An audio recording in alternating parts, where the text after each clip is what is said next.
रहमान रहीम। Sir जी, आज हमने risk वाला एरिया शुरू करना है। रिस्क की वेटेज 20 to 30% है, लेकिन अगर आपके पेपर को देखें तो वो 25 प्लस मार्क्स की टेस्टिंग इस एरिया में से कर रहा है।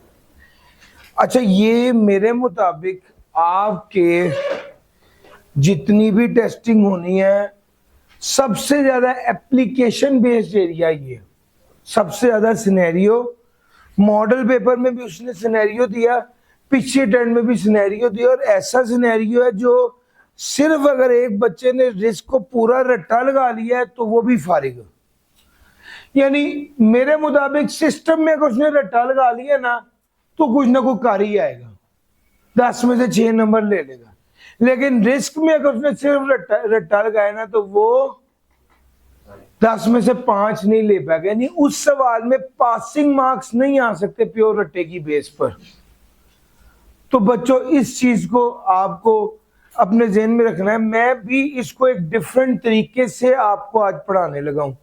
एक ऑर्थोडॉक्स तरीका है, चैप्टर 14 शुरू किया, 14 खत्म किया। मैं 14 के बाद 17 कराता हूँ, 17 के बाद 16, 16 के बाद 15 कराता हूँ। मेरी अप्रोच किया, पिछली बार ही मैंने सिलेबस देख के इसको इस तरतीब में कर लिया था। और अभी भी जो आज के हमारा स्केड्यूल है उसके प्लान में चैप्टर 14 और 17 है। बुनियादी तौर पे 14 और 17 चैप्टर में ही रिस्क की मेजर बात है। मैं ना इसको 2 हिस्सों में तोड़ के कराता हूं। एक बार मैं सिर्फ रिस्क कराऊंगा और कल के दिन में रिस्क से रिलेटेड कंट्रोल्स की बात होगी, क्योंकि चैप्टर नंबर 16 प्योरली कंट्रोल्स का है और 15 में भी अक्सर बात कंट्रोल की है, तो कंट्रोल की बात उसके साथ भी की जाएगी। सो टेक्निकली आज मैं रिस्क का सारा एरिया कराऊंगा, चैप्टर 14 भी, चैप्टर 17 भी और चैप्टर 15 का कुछ पोर्शन भी। और एक ही गो में देखेंगे कि यार सारे रिस्क हैं कौन कौन से। एक बार सरा, क्योंकि उसने सवाल पता क्या देना है, सिनेरियो बना के सवाल देना है, रिस्क आइडेंटिफाई करो। उसने कुछ ये थोड़ी लिखना कि 14 चैप्टर है या 13 चैप्टर है या 17 चैप्टर है। तो सर रिस्क किस किस तरह के हैं उसकी पहचान होनी चाहिए, ताकि आप उसे आइडेंटिफाई करें, उसको समझें, और फिर उसके बाद हम उसको ये कल बताएंगे कि भाई ये रिस्क होगा तो कंट्रोल क्या होगा, ये रिस्क होगा तो कंट्रोल क्या होगा, उसकी बात करेंगे। सर समझ रहे हैं? इस तरह ही पेपर में सवाल है, इस तरह ही आना है, और इस तरह ही बाकी बॉडीज में भी आता है। Scenario, identify risk. डन हो गया सर जी? शुरू करें आज का काम। आज का लेक्चर बहुत ज्यादा, पिछले 2 लेक्चर्स बुकिश ज्यादा थे, आज के लेक्चर में ज्यादा समझने वाली बातें हैं, वो समझनी आपने मेरे साथ। डन सर जी? शुरू करें सर। और डेटा, ये 2 पोर्शन बंदे ने पक्के किए हुए हो ना तो बंदे का पेपर पास हो जाता है और बहुत करीब आ जाता है। यानी आप देखें ना, अगर आप आउट ऑफ 17 4 और 6 10 चैप्टर करें और आपको पता हो कि यार ये 10 चैप्टर से मैं कंफर्म पास हो जाऊंगा, तो वो एक ज्यादा बेहतर ऑप्शन है। हम सबसे पहले चलते हैं, रिस्क क्या होता है मेरे साथ। आज काम ज्यादा बोर्ड का है। रिस्क क्या होता है? आम अल्फाज में कहूं तो व्हाट मे गो रॉन्ग, क्या खराबी हो सकती है। फॉर एग्जाम्पल, आप बाइक से बैठ के अपने घर से यहां तक आए, रिस्क क्या हो सकता है? खुदा न खास्ता एक्सीडेंट हो सकता है, टायर पंक्चर हो सकता है, शाबाश। और क्या रिस्क हो सकता है? चलान हो सकता है, यस। पेट्रोल खत्म हो सकता है, बिल्कुल सही। अब बाइक चला रहे हैं तो चोरी तो नहीं ना हो सकता, डाका जरूर कह सकते हैं, आपके को बंदा सर पे गन रख के बाइक ले जाए, लेकिन इतनी भी बात नहीं कि आप बाइक चला रहे हो और मुझे पता नहीं चला चोरी हो गई, ये तो नहीं हो सकता जी सर। यानी कोई भी चीज ऐसी जो खराबी कर दे, ये रिस्क। अच्छा, ये एक बेसिक कॉन्सेप्ट है risk, what may go wrong. अब इसके जवाब में कुछ कंट्रोल्स भी होते हैं। एक्सीडेंट भाई ने कहा, इसका जवाब ये कि हम स्पीड स्लो रखें। चलान एक महीने का, इसका जवाब है कि हम रेड लाइट पे रुके, हेलमेट पहन के रखें। एक महीने का पंक्चर हो जाएगी, जो रोड खराब है उस रोड को अक्सर हम अवॉइड करते हैं इसी चक्कर में कि यार कितने मोटरसाइकिल ही ना पंक्चर हो जाए, लंबी तरफ से आ जाएंगे, कम से कम जलालत नहीं होगी पंक्चर होने पे, पैसे भी जाया होंगे और टाइम भी वेस्ट होगा। और पेट्रोल, सर जी आप घर से निकलते हैं तो अक्सर टैंकी ला के देख लेते हैं, वो असल में ये कंट्रोल ही है ना कि एक बार देख लें कितना पेट्रोल है, हमने कितना सफर करना है और क्या इसके लिए काफी है। जी सर, आपके ये जितने सारे काम किए जा रहे हैं ताकि रिस्क अवॉइड हो सके या रिस्क को मिटिगेट किया जा सके, इसको कहते हैं risk management. Risk management, risk को मैनेज करना। तो ये बुनियादी तौर पे हमारा एक एरिया होता है कि यार एक रिस्क है और फिर उसके बाद रिस्क मैनेजमेंट है। हम सबसे पहले ये बात की कि रिस्क क्या है। अब जरा हम असल में जो ये पढ़ रहे हैं ना, ये आईटी रिस्क पढ़ रहे हैं, जनरल रिस्क नहीं पढ़ रहे। ठीक हो गया। तो जब हम आईटी रिस्क पढ़ते हैं तो हम कहते हैं इंफॉर्मेशन टेक्नोलॉजी से रिलेटेड क्या रिस्क है। सर इंफॉर्मेशन टेक्नोलॉजी से रिलेटेड क्या रिस्क है। असल बात यह है कि मैं आपको एक मिसाल देता हूं कि पुराने दौरों में ना बैंक होते थे, बैंक में जनाब जगह जगह कैमरे लगे हुए हैं, 6-8 सिक्योरिटी गार्ड है, गन हाथ में पकड़ी हुई है और खौफ ही होता था कि कोई डाकू आके बैंक के अंदर से पैसा ना ले जाए। उस वक्त वो रिस्क था और उसके हवाले से कंट्रोल से। सर अब सारा काम तो चला गया ऑनलाइन, रिस्क भी तो ऑनलाइन ही चला गया। यार मेरा पॉइंट समझ आ रहा है। जब सारा ऑपरेशंस ऑनलाइन की तरफ मूव कर जाएंगे तो रिस्क भी ऑनलाइन की तरफ मूव कर जाएंगे। वो लोग जो डाके डालते थे बैंकों में, आज वो भी बैंक में डाके नहीं डालते, आज वो भी बैठ के सोचते हैं कि किस तरह किसी करोड़पति बंदे का क्रेडिट कार्ड और पासवर्ड मिले, हम वहां से ट्रांजैक्शन करें। तो यार मेरा पॉइंट समझ आ रहा है। जब माल ही ऑनलाइन पे शिफ्ट हो गया तो फिर चोर भी ऑनलाइन पे शिफ्ट हो गए ना, और सिक्योरिटी भी फिर हमें ऑनलाइन वाली चाहिए। और मेरा पॉइंट समझ आ रहा है। सर जी मैंने ये बैंकिंग ऐप जो है, आज का बैंक के लिए सबसे बड़ा रिस्क ये नहीं है, बैंक के लिए सबसे बड़ा रिस्क ये नहीं है कि कैश बैंक के अंदर से चोरी हो जाएगा। आज बैंक के लिए सबसे बड़ा रिस्क ये है कि बैंकिंग ऐप नहीं चलेगी, किसी बंदे की अकाउंट से पैसे निकल जाएंगे, ऑनलाइन ट्रांजैक्शन होगी जो वो बंदा कहेगा भाई मैंने की ही नहीं। आज सबसे बड़ा रिस्क ये है कि ऑनलाइन ट्रांजैक्शन ऐसी हो जाए जो उस बंदे ने कमेटी ना की हो, बैंकिंग ऐप ही ना चले, सिस्टम डाउन हो जाए। आज रिस्क इस नौयत के है। तो ये वाले रिस्क आईटी रिस्क है। आप लोग क्लासेस यहाँ पर बैठे हुए हैं, बहुत से बच्चों ने पोर्टल्स भी लिए होंगे। सर जी ये इस बात हम लोग पढ़ा रहे हैं इसी कैंपस में। जब एकदम बच्चों का रश उस वक्त फिजिकल टाइम था, बच्चों का रश आया, यकीन करें 2 कूलर हमने बड़े बड़े रखे हुए थे और उस कूलर में बच्चे जब जाते थे शिकायत करते थे पानी ठंडा ही नहीं होता। हमने कहा यार पता नहीं क्या वजह है, यह मशीन खराब हो गई है। फिर बाद में बंदे को बुलाया तो उससे कहा सर जी इतने बच्चे पानी पी रहे हैं कि उस मशीन को पानी ठंडा करने का टाइम ही नहीं मिल रहा।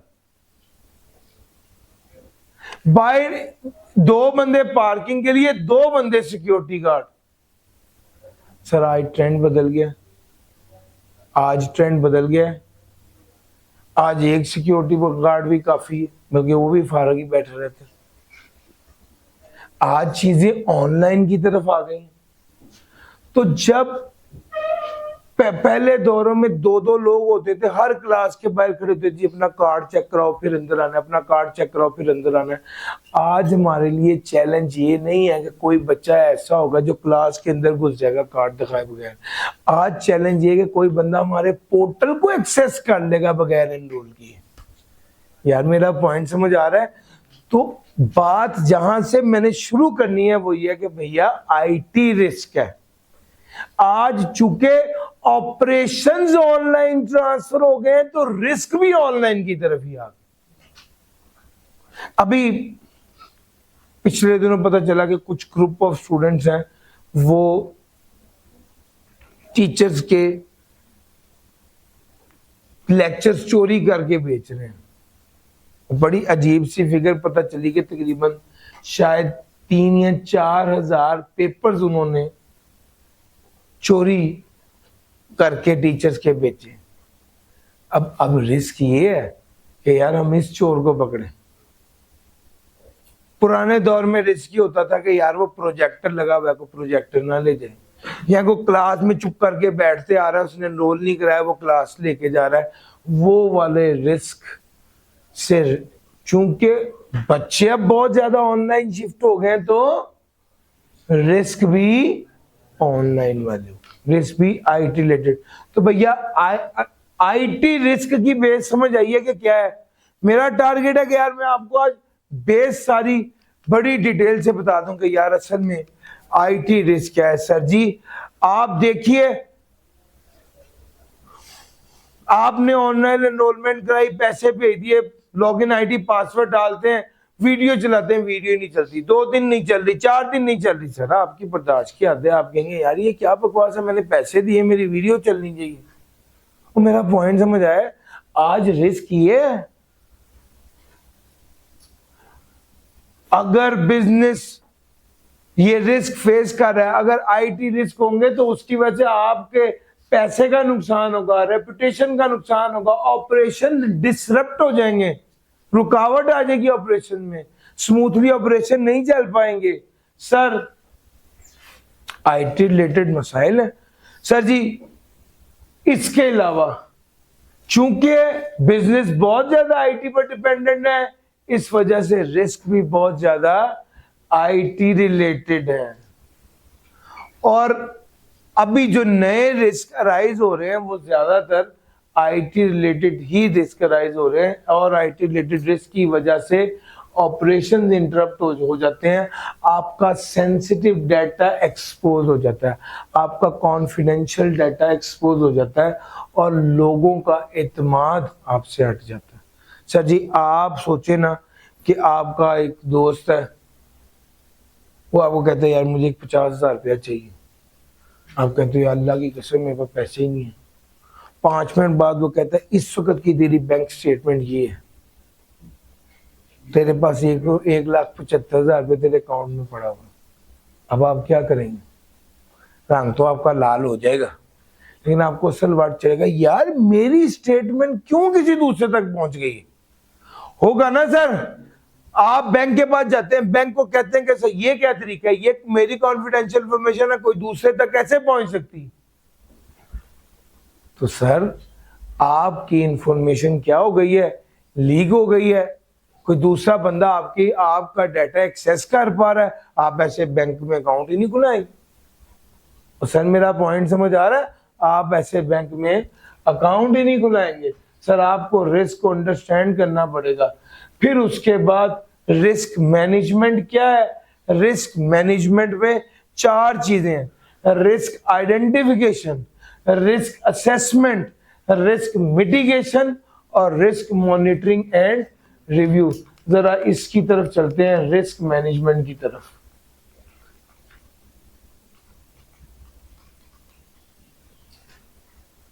सर जी रिस्क क्या है एक बात कर ली, आईटी रिस्क क्या है दूसरी बात कर ली, तीसरी बात क्या है? Risk management. रिस्क मैनेजमेंट में उसने कहा सबसे पहले तो आइडेंटिफाई करें ये रिस्क है भी या नहीं है। अभी भाई ने कहा मैं बाइक चला रहा हूं तो बाइक चोरी ना हो जाए, मैं कहा नहीं भाई ये रॉन्ग नंबर है, ये रिस्क हो ही नहीं सकता। तो सबसे पहले तो आपको आइडेंटिफाई करना होता है क्या ये रिस्क है भी या नहीं है। कुछ रिस्क ऐसे हैं जो एग्जिस्ट करते हैं, आपको उन्हें नोट करना पड़ेगा, देखना पड़ेगा कि यार ये रिस्क है, इसके बारे में कुछ करना चाहिए। आप फिजिकल रिस्क से समझाता हूं। सर हमारी पीछे वाली दीवार, बाउंड्री जो वॉल है वो टूटी हुई है और हमें ये लगता है कि वहां से कोई बंदा टाप के आ जाए और हमारी एलसीडी रात को उतार के ले जाए तो हमें पता भी नहीं चले। हम बैठकर सोचते हैं कि क्या रिस्क हो सकते हैं। दूसरा, हमने कहा कि हमने बच्चे को अलाउ किया है कि एक फीस में आपको 2 डिवाइसेस पर अपनी जो है ना लॉगिन आईडी और पासवर्ड डालकर आप यूज कर सकते हैं। देयर इज अ रिस्क कि 2 बच्चे इसको शेयर कर लें। सर पॉइंट ये है, रिस्क आइडेंटिफाई करेंगे क्या रिस्क एग्जिस्ट करता है। इस बात का रिस्क कि वो बच्चा जिसने ऑनलाइन पोर्टल लिया वो फिजिकली आके क्लास ले लेगा, नहीं एग्जिस्ट करता, क्योंकि फिजिकली तो जो बच्चा आएगा उसके पास कार्ड मौजूद होगा, वो कार्ड के बगैर अंदर नहीं आ सकेगा। लेकिन इस बात का रिस्क एग्जिस्ट करता है कि हम जिसको ऑनलाइन पोर्टल देंगे वो क्या कर लेगा, वो 2 लोग शेयर कर लेंगे, जो नहीं होना चाहिए। सो ये रिस्क एग्जिस्ट करता है। तो आप आइडेंटिफाई करते हैं कौन कौन से रिस्क हो सकते हैं। जैसे मैंने भी आपके साथ बैठा कि आप घर से इधर आ रहे हैं, बातचीत की और आपने फौरन बताया जी पंक्चर हो सकता है, फलां हो सकता है, फलां हो सकता है, ये सारे रिस्क हैं। यस, ये रिस्क एग्जिस्ट करते हैं। इसी तरह इदारा बैठता है, वर्कशॉप्स होती हैं, वो आइडेंटिफाई करते हैं कि यार किस किस जगह पे कौन कौन सा रिस्क हो सकता है, कौन सा हमारा सेंसिटिव डाटा है जो लीक हो सकता है। सर फिर उसके बाद वो बाकायदा मॉडलिंग करते हैं। मॉडलिंग का मतलब ये होता है कि वो प्लान करते हैं कि यार कोई चोर कैसे सोचेगा, किस तरह से आएगा, किस तरह से हमारे सिस्टम पे अटैक किया जा सकता है। हम फॉर एग्जांपल इस जो बंदा इस गेट से आ रहा है उसके हवाले से तो ताला लगा रहे हैं, लेकिन ये सोच नहीं रहे कि कोई बंदा दूसरी साइड से ना आ जाए, छत के रास्ते से ना आ जाए। तो रिस्क मॉडलिंग में देखा जाता है किस किस तरीके इमेजिन किया जाता है कि हैकर या अटैकर किस तरह से हमारे सिस्टम को पेनिट्रेट कर सकते हैं। सर 7 पैक वालों की चोरी हुई है खुदा ना खास्ता, तो हम उसको देखेंगे यार उनके क्या बना है और हम अपने आप को उसके मुताबिक सिक्योर करेंगे। पिछले साल यहां पर चोरी हुई थी, हम उसके मुताबिक अपने आप को अपडेट करेंगे। सर पास्ट इंसिडेंट अगर कुछ हो चुका है, कंपेटिटर में कुछ हो रहा है या अपकमिंग ट्रेंड्स क्या चल रहे हैं, हमें उसके मुताबिक अपने आप को देखना होता है कि हम किस पॉइंट पर खड़े हैं और रिस्क को आइडेंटिफाई करना है। याद रखिएगा पहले तो निशानदेही होएगी, ये मसला है, तो ही उसके बाद उसका को हल निकालेंगे ना। तो स्टेप नंबर 1 क्या है, रिस्क को आइडेंटिफाई करना। स्टेप नंबर 2 यह रिस्क को असेस करना। रिस्क को असेस करने का मतलब है रिस्क को देखना, रिस्क को इवेल्युएट करना। अच्छा वो कहते हैं उसमें क्या चीज है, सबसे पहले ये देखें कि अगर ये काम हो गया तो इससे नुकसान कितना होगा। मोटरसाइकिल पंक्चर हो सकती है, भाई ने कहा ये रिस्क है, तो इसके 2 पहलू हैं। मोटरसाइकिल पंक्चर हो जाए तो कितने का नुकसान होगा और मोटरसाइकिल पंक्चर होने के चांसेस कितने ज्यादा हैं। यार ये 2 पहलू है ना। इस मोटरसाइकिल पंक्चर हो जाएगी तो कितने का नुकसान होगा, इसको कहते हैं इंपैक्ट एनालिसिस। मोटरसाइकिल पंक्चर हो सकती है, कितने चांसेस हैं, इसको कहते हैं प्रोबेबिलिटी असेसमेंट। यानी एक तरफ आप इंपैक्ट देखेंगे कि नुकसान कितना होगा, दूसरी तरफ आप प्रोबेबिलिटी देखेंगे कि चांस कितना है कि ये नुकसान हो जाए। सर जी बाजों का ना इम्पैक्ट बहुत ग्रैंड होता है और बाजों का चांसेस बहुत ज्यादा होते हैं, तो आपको ये दोनों चीजों को देखना होता है। वो कहता है आपको इम्पैक्ट भी देखना है और दूसरी तरफ प्रोबेबिलिटी भी देखनी है।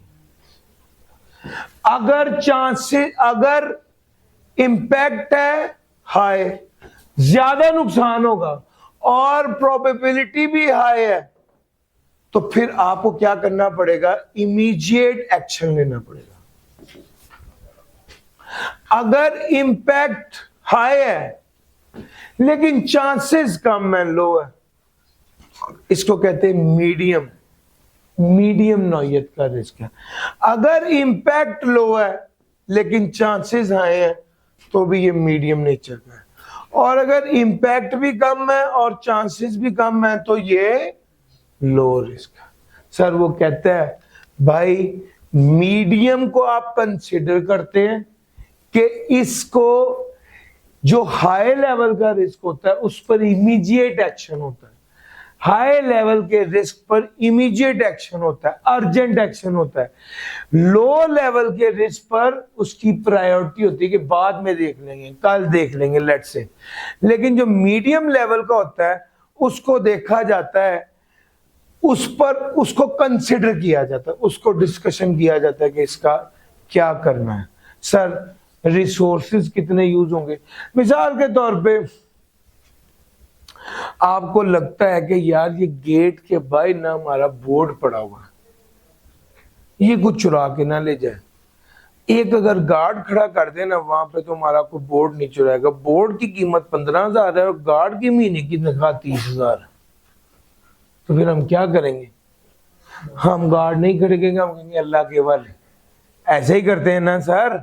सर बुनियादी तौर पे क्या है कि भाई नुकसान अगर कम होना है, नुकसान कम होने के चांसेस हैं, तो बाजू का हम इसको लेट गो कर देते हैं, जाने देते हैं। मीडियम, जो मीडियम और लो रिस्क है ना, बाज़ इसको मॉनिटर किया जाता है और बाज़ इस रिस्क को एक्सेप्ट कर लिया जाता है। सर जी आप लोग एसबीआई आए हैं, बाइक बाइक खड़ी है, आपको पता है कि हमारा सिक्योरिटी गार्ड बाहर है, लेकिन इसकी ड्यूटी जो है वो रात 12 बजे तक है। आपने अपने दोस्त के साथ कहीं जाना था और आपको पता था मैं रात 2 बजे आऊंगा और 12 बजे तक इसकी ड्यूटी है, तो 2 घंटे तक मैं क्या करूंगा? आपने कहा अल्लाह के वाले। ये जब आप कहते हैं ना अल्लाह के वाले, इसका मतलब है आप रिस्क को एक्सेप्ट कर रहे हैं, रिस्क को एक्सेप्ट करें। अक्सर ऐसे होता है, आप जाते हैं दुकान पे कहीं किसी जगह पे बाइक बाहर खड़ी कर देते हैं, आपको पता है लाहौर में बहुत ज्यादा बाइक चोरी हो रही हैं, लेकिन आप वो वाला रिस्क एक्सेप्ट कर लेते हैं क्योंकि आप बाइक पर पीछे साथ बाइक के सिक्योरिटी गार्ड को तो नहीं बिठा सकते। सर मेरा पॉइंट समझ आ रहा है? तो आप रिस्क को बाज़ एक्सेप्ट कर रहे होते हैं। सर अच्छा जी, अब जो अगली बात है वो रिस्क को ट्रीटमेंट की है। वो कहते हैं 4 तरह का रिस्क का ट्रीटमेंट होता है। आपने आइडेंटिफाई किया, आपने रिस्क को असेस किया,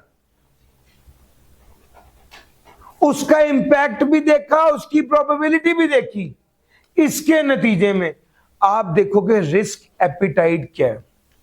रिस्क एपिटाइट का क्या मतलब है? आप कितना नुकसान बर्दाश्त कर सकते हैं। सर मुख्तलिफ इदारों की ना रिस्क एपिटाइट मुख्तलिफ होती है। मिसाल के तौर पे मैं आपको एक मिसाल देता हूँ, बड़ी मामूली सी मिसाल है कि आप अक्सर जाते हैं तो आप देखते हैं तराजू पे जब कोई बंदा वजन कर रहा होता है ना, तो वो 1 किलो 20 ग्राम 25 ग्राम 30 ग्राम होता है, तो कहते हैं हाँ बस ठीक है, तोल देता है।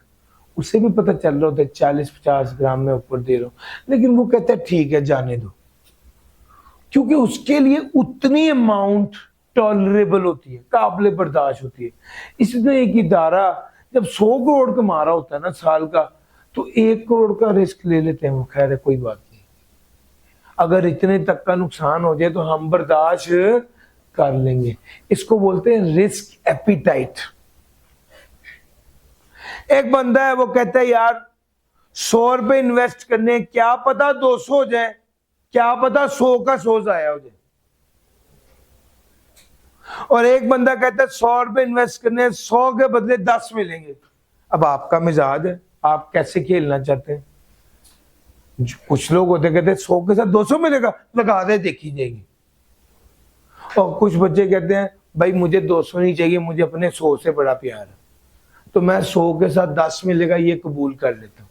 वो मेरा पॉइंट समझ आ रहा है? ये बेसिकली होती है रिस्क एपिटाइट। कितने जो बंदा 100 के साथ यहाँ 100 चला जाएगा, यहाँ 200 100 आ जाएगा, जो इसको प्रेफर कर, इसका मतलब उसकी रिस्क एपिटाइट ज्यादा है। इसी तरह ही इदारों के अंदर भी रिस्क एपिटाइट होती है, कितना रिस्क कितना नुकसान बर्दाश्त कर सकते हैं।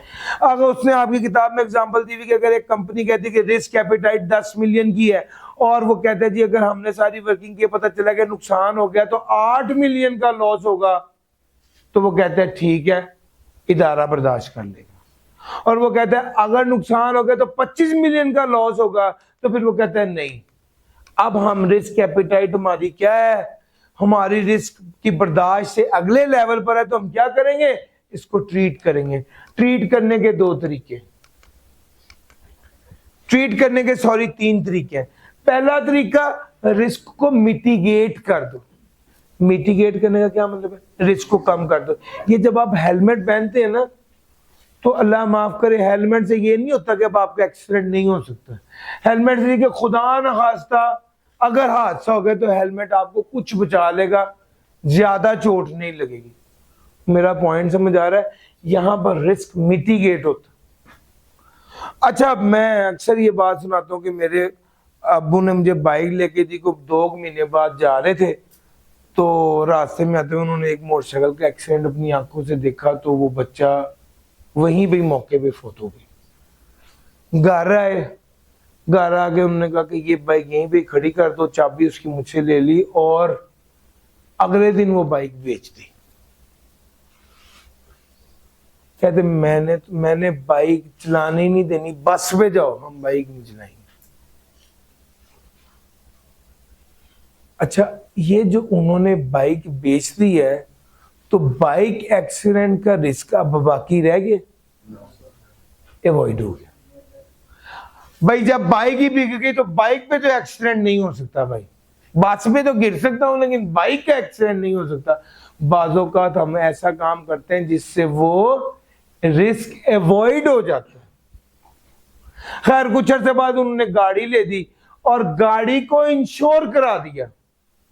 अब अगर गाड़ी लगेगी, गाड़ी का नुकसान होगा, तो नुकसान कौन भरेगा, इंश्योरेंस वाले भरेंगे। तो इसको कहते हैं रिस्क को ट्रांसफर कर देना।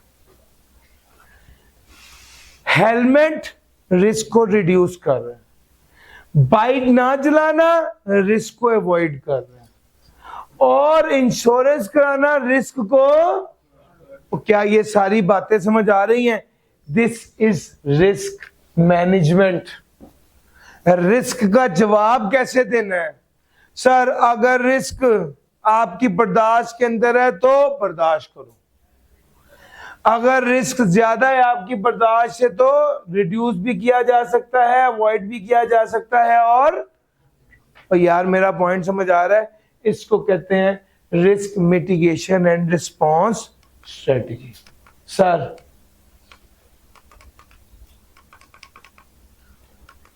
अच्छा, अब जरा हम आईटी की बात की तरफ आ जाते हैं और ये बात करते हैं कि जनाब रिस्क मिटिगेशन में कौन कौन सी चीजें हैं। उसने कहा रिस्क मिटिगेशन में है patch and system update. Patch and system update, आप सिस्टम को पैच करें और अपडेट करें। अब सवाल ये पैदा होता है कि पैच का क्या मतलब होता है? सर पैच का मतलब होता है सिस्टम को, सिस्टम में जो कमी है ना उसको पूरा करना। मिसाल ले लीजिए, आपने अक्सर देखा होगा कि रोड पे अक्सर खड्डे होते हैं, तो एक गाड़ी आती है, वो उस खड्डे के अंदर मसाला डाल के उसको लेवल पे कर देती है। सर इसको पैच लगाना बोलते हैं। इसी तरह सॉफ्टवेयर में भी ना बाजू का कुछ कमियां होती हैं और डेवलपर उस कमी को पूरा कर देता है, जो कमी होती है उसको क्लियर कर देता है, उसको बराबर कर देता है, उसको स्मूथ कर देता है, उसको पैच बोलते हैं। मेरा पॉइंट समझ आ रहा है? सर ये एक स्ट्रेटजी है रिस्क मिटिगेशन स्ट्रेटजीज में काफी चीजें हैं। मेरे ज़हन में सिर्फ ये बात आया कि ये कंट्रोल से रिलेटेड बात है, तो मैं इसको रिस्क मिटिगेशन स्ट्रेटजी नोट कर लें। ये मैं कल इसको कवर करा रहा हूँ। मुझे ना अभी काफ़ी ज़्यादा रिस्क पर बात करनी है, रिस्क कितनी तरह के हैं इसके बारे में भी बात करनी है। सर मैंने आपको रिस्क आइडेंटिफिकेशन बताया, रिस्क असेसमेंट बताया, रिस्क मिटिगेशन बताया, रिस्क मॉनिटरिंग एक अगली चीज़ है। रिस्क मॉनिटरिंग क्या होता है? सर कुछ टूल्स हैं जिनके जरिए रिस्क को मॉनिटर किया जाता है।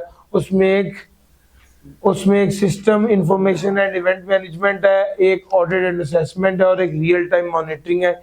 ये 3 तरीके हैं जिनके जरिए रिस्क को मॉनिटर किया जाता है। रिस्क को मॉनिटर किया जाता है। सर मैं ना रिस्क की टाइप पर जाना चाह रहा हूँ स्ट्रेट अवे। उसकी वजह ये है कि ये हमारी मेन बात है, रिस्क कितनी तरह का होता है। रिस्क कितनी तरह का होता है? सर ये 6 तरह आपके सामने लिखी हुई है। अगर फिजिकल रिस्क, कोई बंदा एसबीआई के सर्वर रूम में आके सर्वर को तोड़ दे, ड्राइव चोरी करके ले जाए, ये फिजिकल रिस्क है। डिजिटल रिस्क,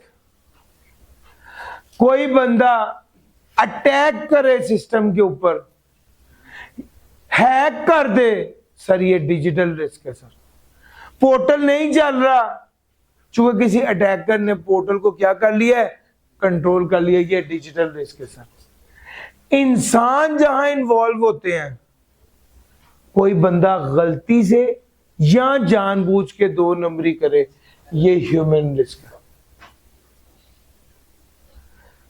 बारिश, आंधी, तूफान, गर्मी, इलेक्ट्रिक फ्लक्चुएशन, ये एनवायरमेंटल रिस्क है।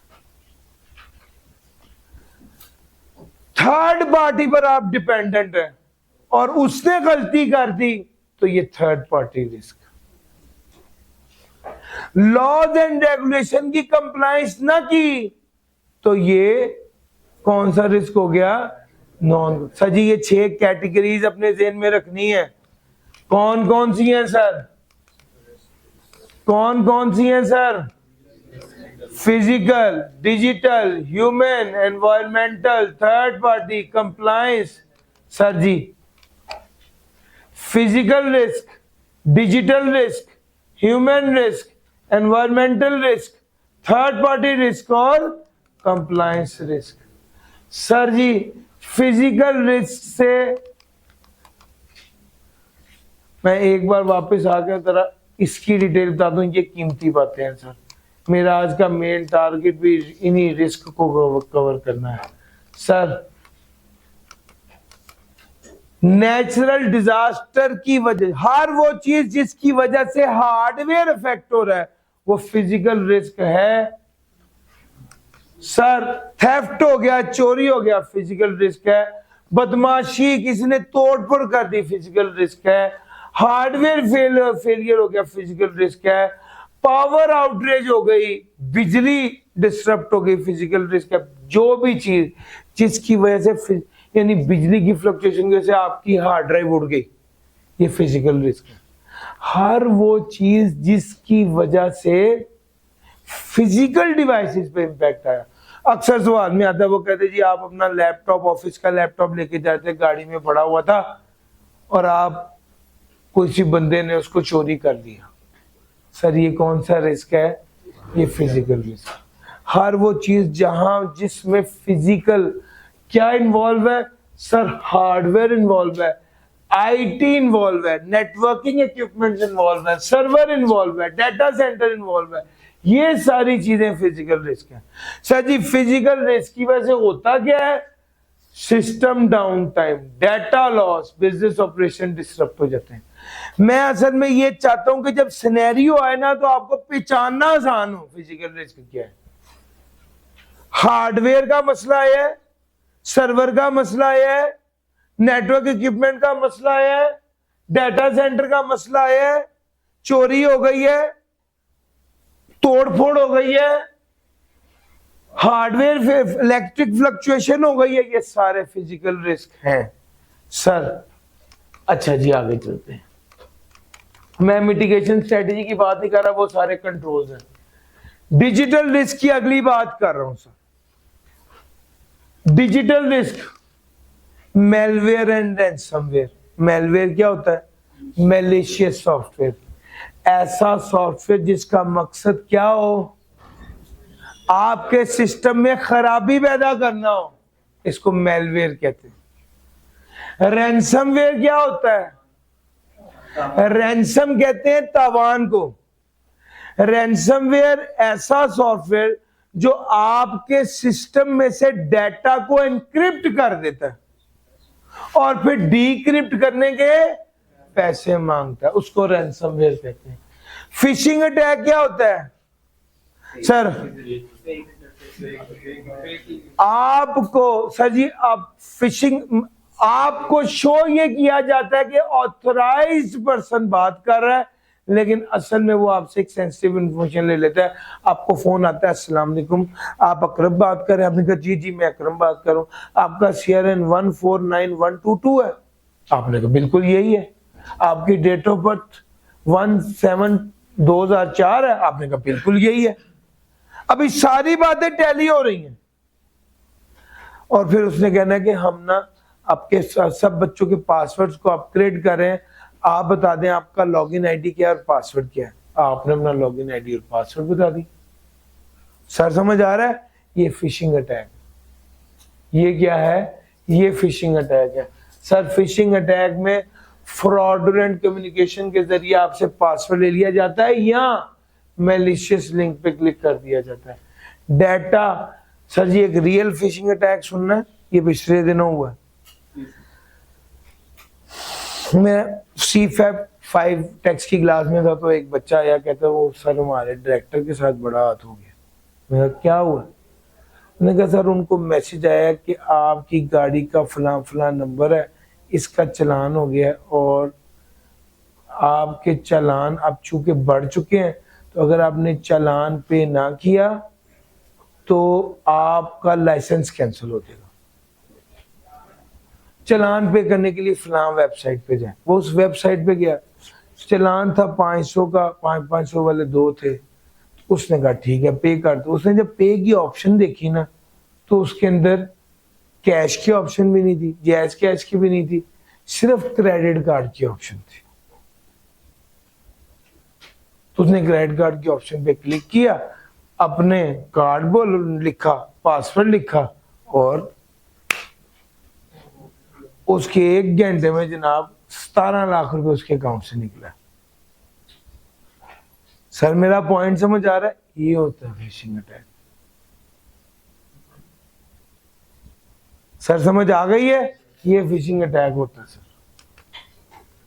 डाटा ब्रीचेस, यार अगर आप गौर करें ना, तो जो IT स्पेसिफिक इशू है वो यही है, कोई बंदा आपके डाटा को देख लेगा, कोई बंदा आपके डाटा को तब्दील कर देगा, कोई बंदा आपके सिस्टम को खराब कर देगा, आपका सिस्टम नहीं चल पाएगा, और कोई बंदा सेंसिटिव इंफॉर्मेशन आपसे ले लेगा, कोई बंदा आपके सिस्टम को हैक कर लेगा। गिनती के इश्यूज ही हैं सर। उसमें एक ये है डाटा ब्रीच, सेंसिटिव इंफॉर्मेशन को एक्सेस कर लेना। Distributed denial of service attack, इतने ज्यादा मैसेजेस करना कि काम का मैसेज वो बंदा पढ़ ही ना सके। यार मेरा पॉइंट समझ आ रहा है? ये डिस्ट्रीब्यूटेड डिनायल ऑफ सर्विस है। पिछली बार पेपर में ये वाली बात भी उसने पूछी हुई थी। जीरो डे एक्सप्लॉइट क्या है? यार परसों ना ये पिछली दीवार हमारी गिरी है, हमें कल पता चला है, हमने देखा कि ये दीवार गिर गई है, इंशाल्लाह कल हम आके बनवा लेते, और रातों रात उसने चोरी कर ली। इससे पहले कि हम उसको ठीक करते, उस रास्ते को एक्सप्लॉइट कर लिया गया। इसको कहते हैं जीरो डे एक्सप्लॉइट। इससे पहले कि हम उस प्रॉब्लम को फिक्स करते, उसको क्या कर लिया गया है? एक्सप्लॉइट कर लिया गया। इसको कहते हैं जीरो डे एक्सप्लॉइट। तो भाई ये डिजिटल रिस्क है सारे। फिजिकल, जी सर, फ्लॉ कहते हैं गलती को, कमी को। वर्नरेबिलिटी का लफ्ज आपने काफी सुना होगा। वर्नरेबिलिटी का मतलब ये होता है कमी या कमजोरी। और मैं इसको समझाने के लिए अक्सर एक बात कहता हूं कि यार दो बंदे हैं, दोनों को मच्छर ने काटा है। एक बंदा है जो सेहतमंद है और एक बंदा है जिसको 102 बुखार है। किसको मलेरिया होने के चांसेस ज्यादा है? तो कहा जाता है कौन ज्यादा वर्नरेबल है मलेरिया का, वो जिसको पहले ही बुखार। यार मेरा पॉइंट समझा? वर्नरेबिलिटी का क्या मतलब होता है? तो भाई अगर एक घर है जिसके चारों तरफ कोई और मकान नहीं है, वहां चोरी होने का ज्यादा खर्चा है, या ऐसी जगह पे चोरी होने का ज्यादा खर्चा है, तो 3 साइड से क्लोज है, सिर्फ सामने से खुला है। तो जिसके चारों तरफ कोई नहीं है वो तो चारों तरफ से लोग, वो ज्यादा वर्नरेबल है। मेरा पॉइंट समझ आ रहा है? वर्नरेबिलिटी का ये मतलब होता है। सर डिजिटल रिस्क हो गया, ह्यूमन रिस्क, इंसान गलती हो जाती है उससे, मिसकन्फिगर कर दिए। कन्फिगर करना क्या होता है?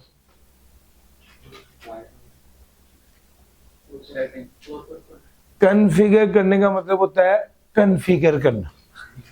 नहीं, मैं ना ये बात समझाने के लिए आपको एक बात बताता हूं। सर असल में फॉर एग्जांपल मैंने आप लोगों की अटेंडेंस के लिए यहां पर एक मशीन लगाई है, और यहां पर मैंने मशीन लगाई कि जो बच्चा आता है, बजाय इसके कि हम नाम बोले और टाइम लगे, हम क्या कर लेते हैं, अब हम वो बच्चा आता है खुद ही थंब इंप्रेशन से अपनी एंट्री कर लेता है। आपको क्या लगता है कि जब हम पहले दिन यहाँ पर मशीन लगाएंगे तो आप लोगों की हाजिरी लग जाएगी? सेटिंग करनी पड़ेगी। बच्चे के थंब इंप्रेशन के साथ उसका सीआरएन कनेक्ट करेंगे पहले दिन बैठ के, और फिर उसके बाद अगले दिन जब वो थंब इंप्रेशन लगाएगा तब पता चलेगा कि ये बच्चा आया और ये नहीं आया। यार मेरा पॉइंट समझ आ रहा है? वो जो मशीन इंस्टॉल की और उसके बाद उसको कॉन्फ़िगर किया ताकि उसको इस्तेमाल किया जा सके, यहां पर सेटिंग की ताकि उसे इस्तेमाल किया जा सके, इसको कहते हैं कॉन्फ़िगरेशन। जब हम एक सॉफ्टवेयर बनाते हैं तो सॉफ्टवेयर के अंदर बहुत से डिपार्टमेंट्स के लिए वो सॉफ्टवेयर होता है, तो उसको कॉन्फ़िगर करते हैं कि किस बंदे को कितनी एक्सेस देनी है। ये वाली बात के एचआर वाले को एचआर रिलेटेड डाटा की एक्सेस होनी चाहिए, अकाउंट्स वाले को अकाउंट्स के डाटा की एक्सेस होनी चाहिए, प्रोक्योरमेंट वाले को प्रोक्योरमेंट रिलेटेड डाटा की एक्सेस होनी चाहिए।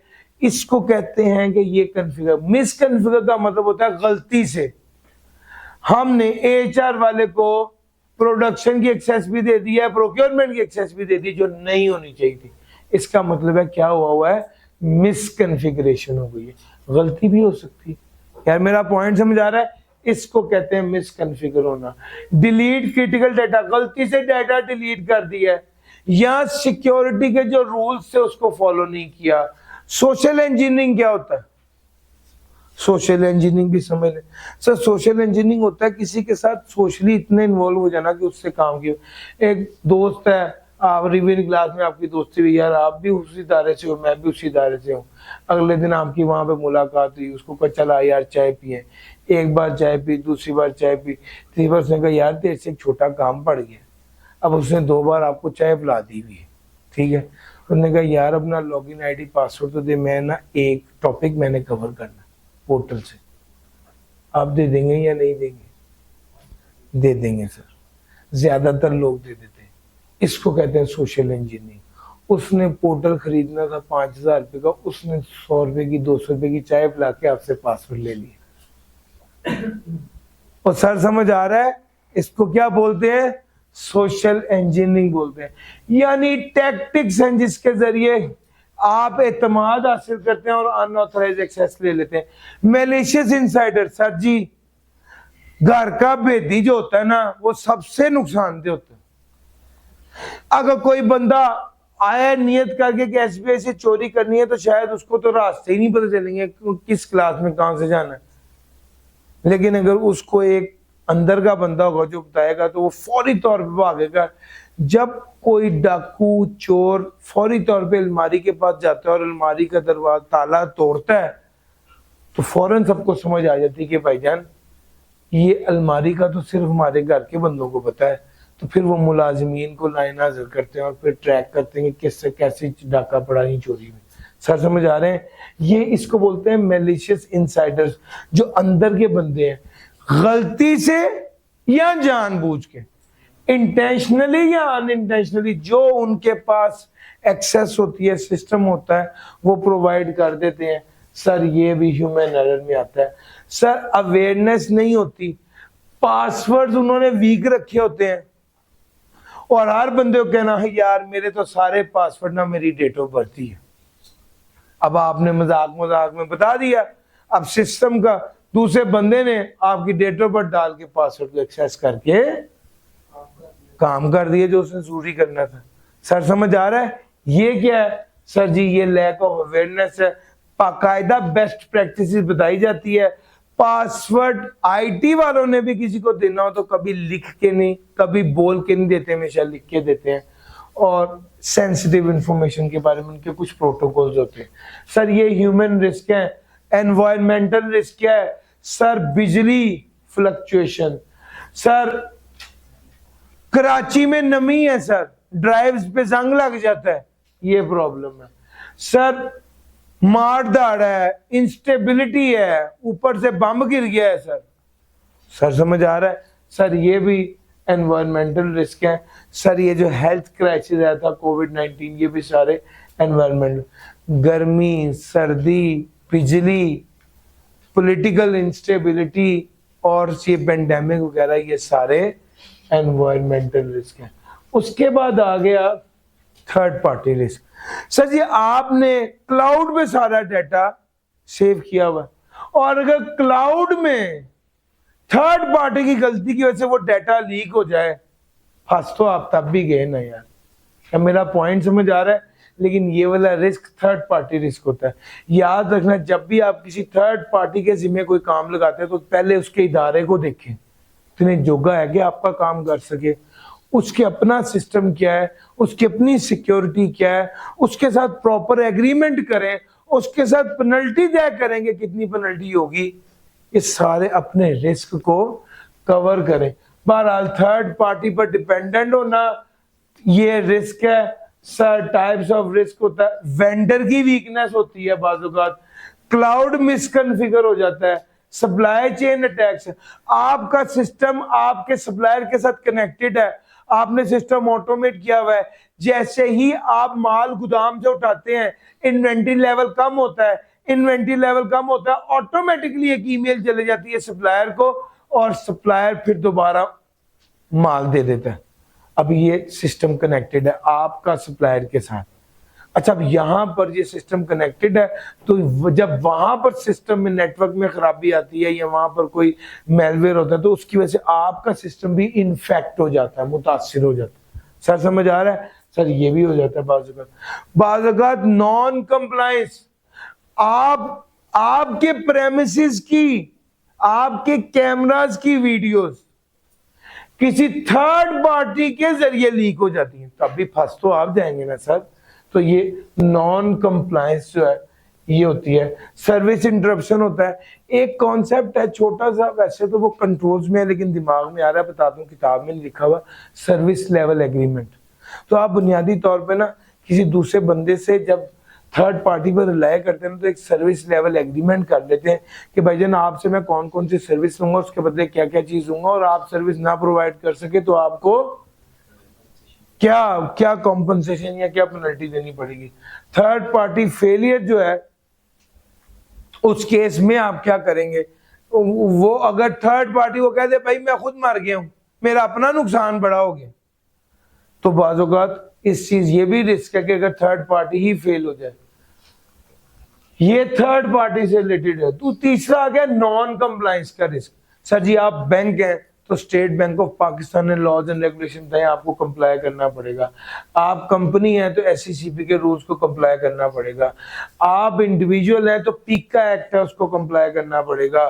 आप साइबर सिक्योरिटी पॉलिसी को कंप्लाई करना पड़ेगा, इलेक्ट्रॉनिक ट्रांजैक्शन ऑर्डिनेंस को कंप्लाई करना पड़ेगा। सर ये कंप्लायंस के वाले से बात थी। अच्छा, FATF बुनियादी तौर पे फाइनेंशियल एक्ट टास्क फोर्स होती है, इसके कुछ रूल्स एंड रेगुलेशंस हैं। सर ये रिस्क हैं बुनियादी तौर पे जो मैंने आपको बताया, ये वाले सारे रेगुलेशंस को फॉलो करना पड़ेगा। ये हमारा आ गया रिस्क की 6 टाइप्स। कौन कौन सी टाइप्स आपको बताई? सबसे पहले फिजिकल, फिर डिजिटल, फिर ह्यूमन, फिर एनवायरमेंटल, फिर थर्ड पार्टी, फिर सर टारगेट। ये आपको किसी तरह का भी सवाल आए, आपको बताओ यार ज्यादा से ज्यादा ये, हालांकि ओवरलैपिंग हो रही है, अगर बिजली की वजह से या बिजली की वजह से या इलेक्ट्रिक सर्ज की वजह से या गर्मी की वजह से लैपटॉप सड़ गया है, तो वो लैपटॉप का खराब होना अपने अंदर एक फिजिकल रिस्क भी है। तो बाज़ वक़्त कहीं पर ये ओवरलैपिंग भी है, लेकिन ज्यादा से ज्यादा यही है। आपको रिस्क को आइडेंटिफाई करना होता है। जब आप रिस्क को आइडेंटिफाई करते हो तो उस वक्त आपकी जिम्मेदारी होती है कि आप उसको एलैबोरेट कर दें कि मैं कहना क्या चाह रहा हूं और मैं ये क्यों कह रहा हूं कि ह्यूमन रिस्क है या एनवायरमेंटल रिस्क है या फिजिकल रिस्क है। अच्छा जी, ये वाली बात आपके साथ हो गई। अब आ गई IT सिक्योरिटी की बात, जो भाई हम नहीं कर रहे। ये IT सिक्योरिटी बुनियादी तौर पे कंट्रोल है, इसकी बात हमने कल करनी है। अलबत्ता मैं आपको ये बता चुका कि रिस्क कौन कौन से हैं। चैप्टर नंबर 15 में मेरे साथ आए, चैप्टर थ्रेट्स की बात करते हैं। हमने सारी रिस्क को कवर करना है। सर उसमें मेजर साइबर सिक्योरिटी थ्रेट्स कौन कौन से हैं? बुनियादी तौर पे जो साइबर सिक्योरिटी थ्रेट्स हैं ये क्या हैं? ये रिस्क ही हैं। और जो रिस्क मैनेजमेंट स्ट्रेटेजी है वो क्या है? वो कंट्रोल ही है। तो यार समझ आ रहा है? तो मैंने बेसिकली ये 4 चैप्टर हैं, 2 मेन चीजें हैं, एक रिस्क और एक कंट्रोल। हमने क्या किया है? हमने आज रिस्क को पकड़ लिया और रिस्क की सारी बातें करेंगे। सर जी आपने मेलवेयर की बात पहले पढ़ी है अभी? लो सर इसको ना अब मेलवेयर की टाइप्स और सारा डिटेल से देखते हैं क्या क्या चीजें। सर जी यहां पर आ जाओ, एक मिनट। मेलवेयर क्या है? मेलवेयर मैलिशियस सॉफ्टवेयर से निकला है जो कंप्यूटर में सीक्रेटली एंटर हो जाता है विदाउट परमिशन और सिस्टम को डैमेज करता है, ऑपरेशन को डिसरप्ट करता है और सेंसिटिव डाटा को स्टील करता है, चोरी कर लेता है। सर इसकी टाइप्स में एडवेयर है। इतनी ज्यादा एडवर्टाइजमेंट करना, बम्बार्ड कर देना में स्लो डाउन सिस्टम और leading users to malicious website. Spyware क्या है? Secretly collects personal data such as login credentials, browsing history and financial. Spyware, spy कहते हैं जासूस को। स्पाईवेयर ऐसा सॉफ्टवेयर जो आपके सिस्टम में दाखिल होके बुनियादी तौर पे ना वो स्क्रीन को रिकॉर्ड कर रहा होता है। फिर जब आप लॉगिन डालते हैं तो वो लॉगिन भी पकड़ता है, पासवर्ड डालते हैं तो पासवर्ड भी पकड़ लेता है। सर समझ आ रहा है? जी सर, पासवर्ड एनक्रिप्टेड होता है, लेकिन बहुत से केसेस में आप जब उसको वहां पर एक आंख भी कभी बनी होती है, नोट किया हो, आप उसको दबाते हैं तो वो आपने बातों का खुद भी देखना होता है ना कि मैंने सही पासवर्ड डाला या नहीं। उस केस में अगर एनक्रिप्टेड ना हो तो फौरी तौर पे वो स्क्रीन को पिक कर लेता है। सर जी दूसरे नंबर पे स्पाईवेयर आ गया। पर्सनल डाटा कलेक्ट करता है, लॉगिन क्रेडेंशियल्स कलेक्ट करता है, ब्राउजिंग हिस्ट्री और फाइनेंशियल इंफॉर्मेशन। वायरस का तो नाम सुना हुआ है, ये पुराना पापा है जो शुरू से जब से कंप्यूटर है तब से वायरस भी आ रहा है। ये भी एक मैलिशियस कोड है जो लेजिटिमेट सॉफ्टवेयर कौन सा होता है भैया? जो आपने खरीदा होता है, जो आपके पास जिसके आपके पास राइट होता है कि आप उसे इस्तेमाल कर सके। जो फ्री है वो भी लेजिटिमेट है, सिर्फ एक सॉफ्टवेयर लेजिटिमेट होता है और एक पायरेटेड होता है। पायरेटेड कौन सा होता है? जो आपने चोरी किया होता है, जो आप राइट नहीं होता उसका इस्तेमाल करने का आपके पास, वो होता है। सर माइक्रोसॉफ्ट वालों ने जान के भी रखा होता है कि ठीक है यार लोग इस्तेमाल कर लें, बड़ी कंपनी हो तो उन पर केस कर देंगे, छोटे मोटे भले करते ही देखा यार। मेरा ख्याल है कि पिछले दिनों एक बहुत मल्टीनेशनल कंपनी पे माइक्रोसॉफ्ट वालों ने किया हुआ था कि ये हमारा सॉफ्टवेयर यूज कर रहे हैं बगैर हमसे, मतलब इलेजिटिमेट है, तो उन्होंने फिर फाइन भी दिया और उसको रजिस्टर्ड सॉफ्टवेयर लिया। फिर सर समझ आ रहा है? तो आप मैं जो यूज कर रहे हैं वो तो वैसे ही इंडिविजुअल लेवल पे पकड़ नहीं सकते। सर जी मैलिशियस सॉफ्टवेयर अपने आप को, ये एक ऐसा वायरस को क्या होता है, लेजिटिमेट सॉफ्टवेयर के साथ अपने आप को क्या कर लेता है, कनेक्ट कर लेता है, फिर वो फैलता भी है और फाइल्स को करप्ट भी करता है। वॉर्म्स क्या होता है? ये सेल्फ रेप्लिकेटिंग मैलवेयर है जो स्प्रेड करता है across networks without user intervention, consuming resources and causing system failure. Trojan horse अपने आप को शो करता है कि लेजिटिमेट है, जबकि ये भी अनऑथराइज्ड एक्सेस कर लेता है। और स्कैरीवेयर क्या होता है? यूजर को बेसिकली स्कैर, ट्रिक करना।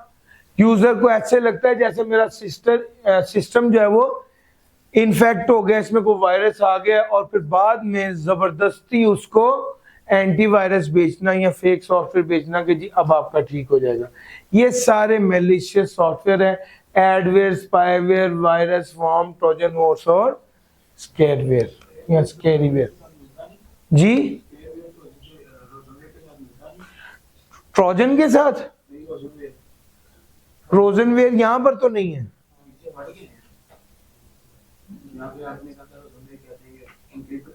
रैंसमवेयर, रैंसमवेयर मैं कहूं, अच्छा रैंसमवेयर बुनियादी तौर पे एक और चीज है जिसमें आप एनक्रिप्ट कर देते हैं, डिक्रिप्ट करने के पैसे लेते हैं।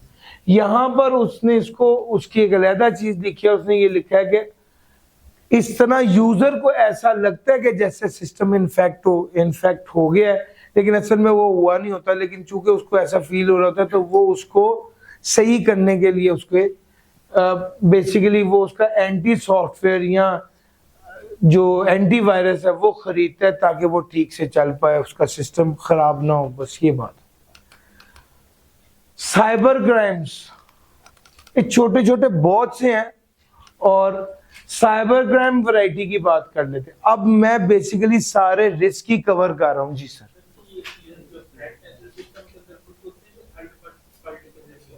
सर जी जब सिस्टम आप खरीदते हैं तो उसमें नहीं होते, ये बाहर से आते हैं। बाज़ औक़ात वो यही तो बता रहा है, बाज़ औक़ात किसी आपने सीडी खरीदी किसी मूवी की, उसके साथ वायरस अटैच था, वो आ गया।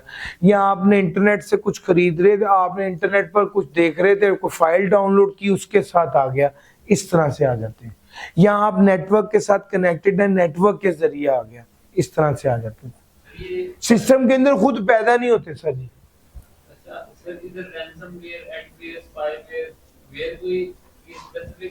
सॉफ्टवेयर से वेयर आ रहा है ना, सॉफ्टवेयर वाला वेयर है, ठीक होगा सर। सर जी सॉफ्टवेयर वाला वेयर वो है, बाकी ये सारी चीजें चलती है। लो सर साइबर क्राइम में क्या है?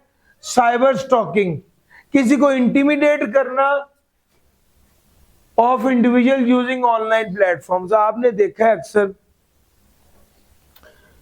आप कोई ऐप डाउनलोड करते हैं तो वो आपसे पूछ लेता है कि आप अपने कैमरे की एक्सेस दे दें, कहता है आप अपने कॉन्टैक्ट्स की एक्सेस दे दें।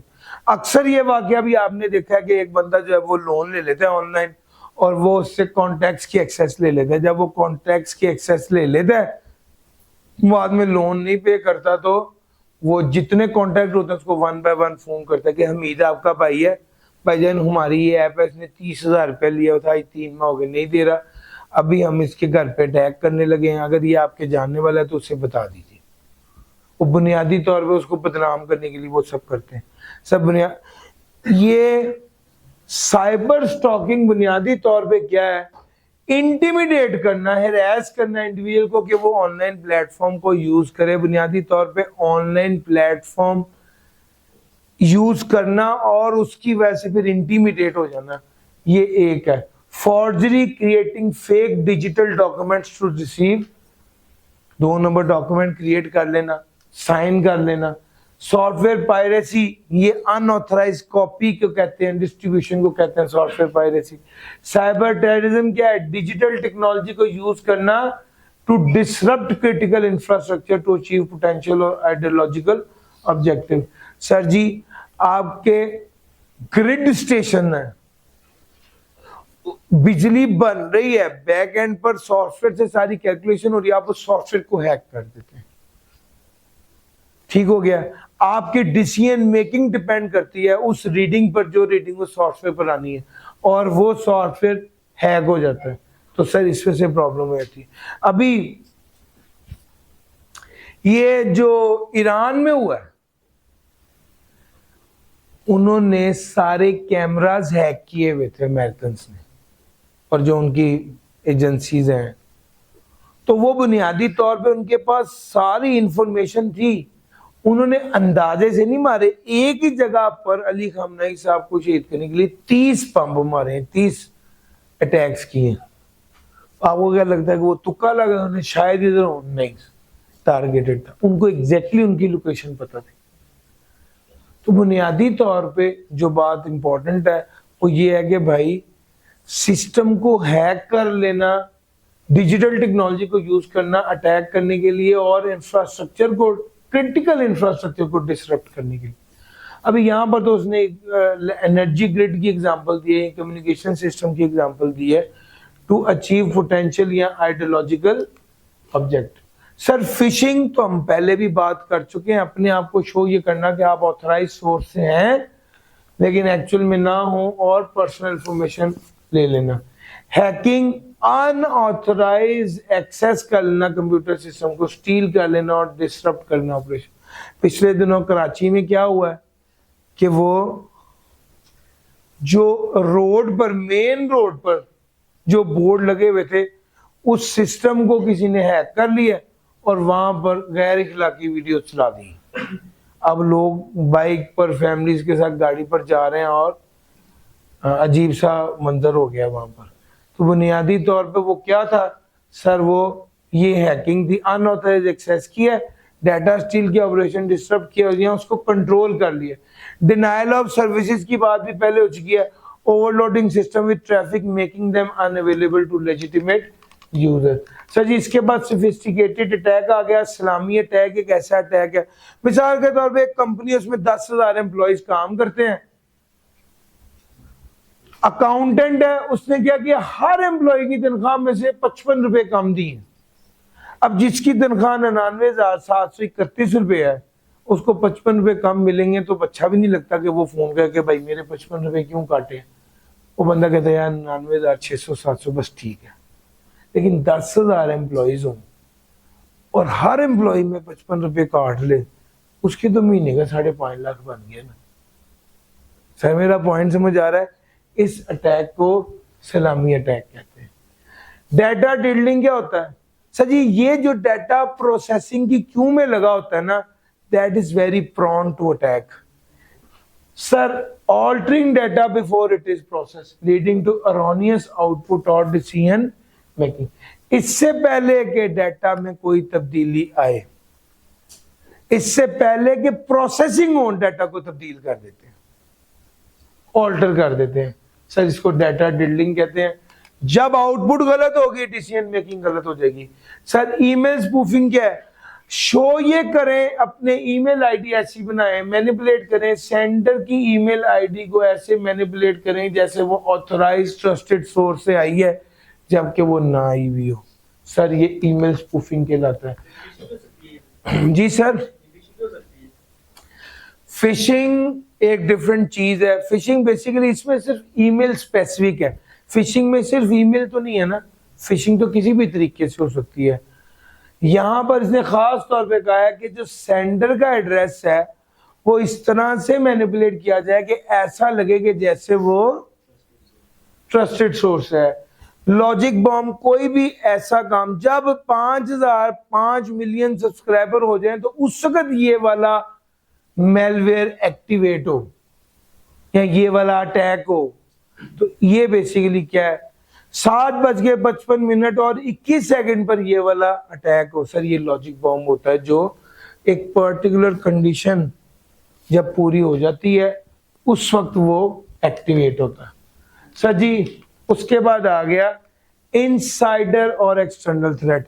सर जी, आपका अपना एम्प्लॉई जानबूझ के इंटेंशनली कॉम्प्रोमाइज करे सिस्टम सिक्योरिटी को या अनइंटेंशनली गलती से कर दे due to lack of training और फाइनेंशियल डाटा, ये क्या होता है, ये इनसाइडर थ्रेट होता है। उसने कहा हुआ था आइडेंटिफाई करें टाइप ऑफ थ्रेट और जस्टिफाई करें लेटेस्ट अटेम्प्ट में, तो बुनियादी तौर पे उसने, मजे की बात है, चारों एग्जांपल्स में पेट लिखे हुए थे, उनमें से एक इनसाइडर थ्रेट भी था। सीधे से अब जिस बच्चे को तो पता है फिशिंग क्या है, सोशल इंजीनियरिंग क्या है, एडवेयर क्या है, डिनाइल ऑफ सर्विसेज भी था, ये है, तो वो तो पिक करेगा फौरन। मैं ये सारे बता क्यों ना हूं, उसने आपको एक स्टोरी बना के ही देनी है और उसने आपको कहना है कि आप बताइए किस टाइप का थ्रेट है। तो आपने कहना है फॉर एग्जांपल कि ये साइबर थ्रेट है या ये डिजिटल थ्रेट है और ये वाली टाइप है, ये डिस्ट्रीब्यूटेड डिनायल ऑफ सर्विसेज है। मेरा पॉइंट समझ आ रहा है? तो वो आपसी बात बन जानी, 1 नंबर का या 2 नंबर का पार्ट होगा, वो वहीं पे ही आप नंबर कवर कर लेंगे। सर एक्सटर्नल थ्रेट है, बाहर का बंदा आता है और वो अटैक कर देता है, मेलवेयर, फिशिंग या advance persistent threats. Advance persistent threats क्या होता है, ये एक नहीं, ये भी एक थ्रेट है। ये क्या है, अटैकर अनऑथराइज एक्सेस ले लेता है नेटवर्क पे और अनडिटेक्टेड भी रहता है, नेटवर्क की एक्सेस भी ले ली और किसी दूसरे को पता भी नहीं चल रहा कि मैं भी नेटवर्क का हिस्सा हूं। सर समझ आ रहा है? लॉन्ग टाइम के लिए this is external threat. Sir ji ये इनसाइडर थ्रेट भी हो गया और एक्सटर्नल थ्रेट भी हो गया। सर जी मैंने आपको रिस्क पढ़ाते हुए मैलिशियस सॉफ्टवेयर भी पढ़ा दिया, जो क्या था, डैमेज करना सिस्टम को, डिसरप्ट करना सेंसिटिव डाटा को, स्टील करना, adware, spyware, virus, worms, Trojan horse और स्कैरीवेयर।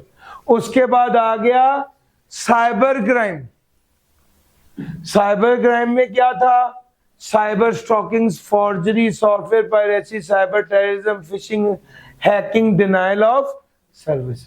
उसके बाद था सोफिस्टिकेटेड अटैक्स, इसमें इन्वॉल्व ऑर्गेनाइजेशन मेथड्स, कौन कौन से, अच्छा जी, इस्लामी अटैक, डाटा डिल्डिंग, ईमेल स्पूफिंग और लॉजिक बम।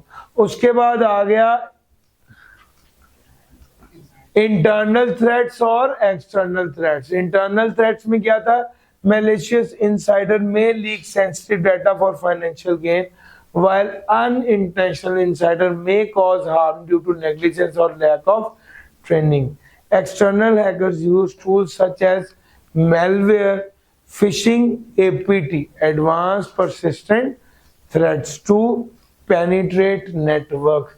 सर जी ये सारे थ्रेट्स कह लें, रिस्क कह लें, ये रिस्क के पोर्शन में कवर होते हैं। नोट कर ले, मैं आपको चैप्टर 15 में से ये वाला रिस्क का एरिया कवर करा रहा हूं।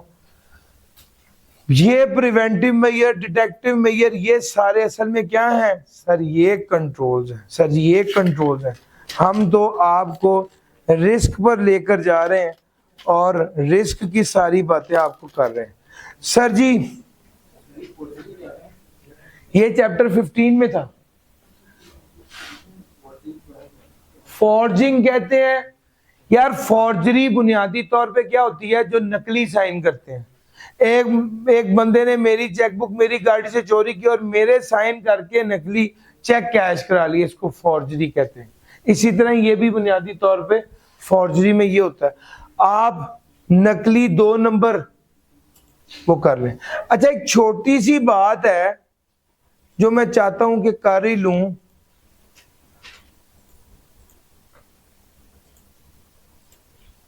नहीं यार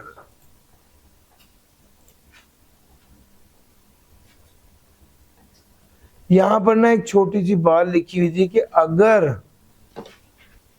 अगर रिस्क मेटीरियलाइज हो जाए तो क्या होगा, अगर रिस्क मेटीरियलाइज हो जाए तो क्या होगा। हाँ जी, चैप्टर 15 में लिखा हुआ है, अगर रिस्क मेटीरियलाइज हो जाए तो क्या होगा। सर जी उसने 4 बातें कही हुई थी छोटी छोटी। हाँ, रिस्क मेटीरियलाइज हो जाए तो फाइनेंशियल लॉस होगा, रेपुटेशनल डैमेज होगा, रेगुलेटरी पेनल्टीज होंगी और ऑपरेशनल डिसरप्शन, ये इस तरह के नुकसान हो सकते हैं। सर जी ये वाली बात भी आपको बता दी।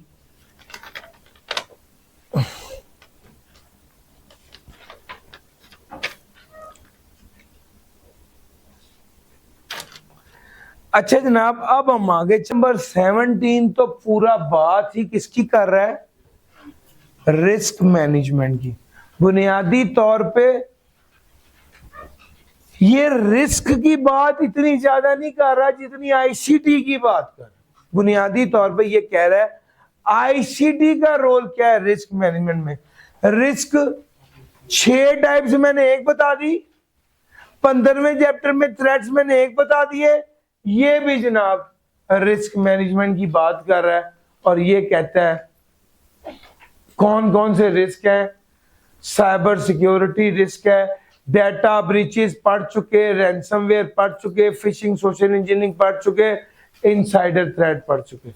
ऑपरेशनल रिस्क है सर, ऑपरेशनल रिस्क ये है कि ऑपरेशन डिसरप्ट हो जाएगा। सर जी आप सोचे ना, एक इदारा है जिसकी टोटल ऑनलाइन सेल है और वेबसाइट डाउन हो गई है, सेल रुक जाएगी या नहीं रुकेगी, ऑपरेशन डिसरप्ट हो जाएंगे। आप मैकडोनल्ड में गए हैं, मैकडोनल्ड्स में आपने देखा है कि भाई आप वहां पर कैशियर को, जो सामने बंदा बैठा हुआ है, मैं फ्रंट ऑफिसर कहने लगा था, जो रिसीव कर रहा है आपसे इंफॉर्मेशन और बिल बना रहा है, आपने उसको कहा, उसने जैसे ही बिल बनाया नोट करे, उस तरफ स्क्रीन पर आपका बिल नंबर और आ जाता है कि जिन क्यू में लग जाता है ऑर्डर प्रोसेसिंग के लिए। ठीक हो गया। अगर इनका सिस्टम खराब हो जाए तो इनके ऑपरेशन डिसरप्ट हो जाएंगे। वो बंदा एंटर करके बिल एंटर कर देगा, आपसे पैसे ले लेगा, वो अगर वहां पर नहीं आया, सामने स्क्रीन पर नहीं आया। यार आम होटलों में क्या होता है, आम होटल में कहता है भाईजान 2 बर्गर लगाओ, पीछे आवाज दे देते, ऐसा ही होता है ना। लेकिन ये जो टेक्नोलॉजी को यूज करते हैं वो फिर इस तरह आवाज नहीं लगाते, बल्कि वो क्या करते हैं, वो जैसे ही सिस्टम को एंटर करेंगे उसी वक्त रियल टाइम में आपका बिल, आपकी स्लिप निकलेगी और वो ऑर्डर, एक स्क्रीन इधर सामने लगी होती है और एक स्क्रीन पीछे भी लगी होती है, वहां पर उसी वक्त चला जाता है कि अगला ऑर्डर अब ये आ गया। और जो बनाने वाले किचन में जो लोग होते हैं वो उसको उसके मुताबिक तैयार करने लग जाते हैं। अब मैं फिर आपको कहता हूं कि भाई ये सब कुछ हो रहा है, अगर यहां पर सिस्टम खराब हो जाए तो ये सारा ऑपरेशन क्या हो जाएगा, डिसरप्ट हो जाएगा। प्रोडक्शन वाले प्रोडक्शन नहीं करेंगे, सेल वाले सेल कर देंगे, प्रोडक्शन वाले प्रोडक्शन नहीं करेंगे, ऑपरेशन रुक जाएंगे, मजीद सेल नहीं होगी, काम खराब हो जाएगा। सर जो लोग ऑनलाइन सेल कर रहे हैं उनका सॉफ्टवेयर, उनकी वेबसाइट डाउन हो गई, काम क्या हो जाएगा, खराब हो जाएगा। सर जी सिस्टम फेलियर है, सप्लाई चेन डिसरप्शन है। आपका सिस्टम ही ऐसे बना हुआ है कि आप जैसे ही गोदाम से माल लेते हैं, गोदाम वाला एंट्री करता है, गोदाम के पास स्टॉक का री लेवल होता है कि इतना स्टॉक अब रह गया, उतने में ही अगर वो स्टॉक 100 यूनिट से कम हो तो ऑटोमेटिकली एक ईमेल चली जाती है किसको, सप्लायर को, कि एक मजीद 100 यूनिट और भेज दें। सर मेरा पॉइंट समझ आ रहा है, ये सिस्टम इस तरह से चल रहा है। अब एक मसला ये आया कि अगर सिस्टम में खराबी आ गई तो सप्लाई चेन में क्या आ जाएगी, ऑपरेशन डिसरप्ट कहते हैं रुकावट को। कॉमन टर्म जो बोली जाती है वो ऑपरेशनल डिसरप्शन है। लेकिन जाहिर बात है सप्लाई चेन में डिसरप्शन आ जाएगी, डिजास्टर की वजह से, डिले की वजह से, आपका सॉफ्टवेयर खराब हो गया, जैसे ही एंट्री करने वाले ने एंट्री कर दी लेकिन सॉफ्टवेयर से ईमेल नहीं गई, माल खत्म हो जाएगा, माल रॉ मटेरियल खत्म हो जाएगा, आगे प्रोडक्शन खत्म हो जाएगी। पता चलेगा ये वाला माल तो इंपोर्ट होता था 30 दिनों बाद आना है, 30 दिन तक क्या करेंगे अब आप? यार मेरा पॉइंट समझ आ रहा है? तो जो बड़े इदारे होते हैं उसमें ये नुकसान करोड़ों रुपए का हो जाता है। सर सप्लाई चेन डिसरप्शन, यहां पर एक चीज बड़ी कीमती है कि जब वो रिस्क की बात करे तो दरमियान में अपना आईसीटी का रोल जरूर बता रहा है। आईटी सिस्टम ब्रेकडाउन को स्टॉप कर सकता है। ऑपरेशनल रिस्क जो है, IT system breakdown can stop business operation रुक जाएंगे। दूसरा रिस्क क्या है? Global supply chain face risk like disaster and delays. ICT help track supplies in real time, anticipate disruption and find alternative quickly. अब process inefficiencies क्या होती है? बाज़-औक़ात लोग इन्वॉल्व होते हैं ज्यादा जिसकी वजह से कॉस्ट बड़ी होती है। तो वो कहते हैं बाज़-औक़ात प्रोसेसिंग पुअर होने की वजह से डिलेज भी आते हैं, एक्स्ट्रा कॉस्ट भी आती है। ICT एफिशिएंसी इंप्रूव कर सकता है ऑटोमेट करके। सर यहां पर क्या चीज नोटेबल है? आईसीटी, चूंकि चैप्टर का नाम क्या है? रिस्क मैनेजमेंट में आईसीटी का रोल। तो अगर आप आईसीटी वाली लाइन को इग्नोर कर रहे हैं तो आप गुनाह कबीरा कर रहे हैं। सर ये मेन पॉइंट, उसने जब आपसे इस चैप्टर से सवाल पूछना है ना तो उसने ये बात कहनी है कि ऑपरेशनल रिस्क के वाले से आईसीटी का क्या रोल है।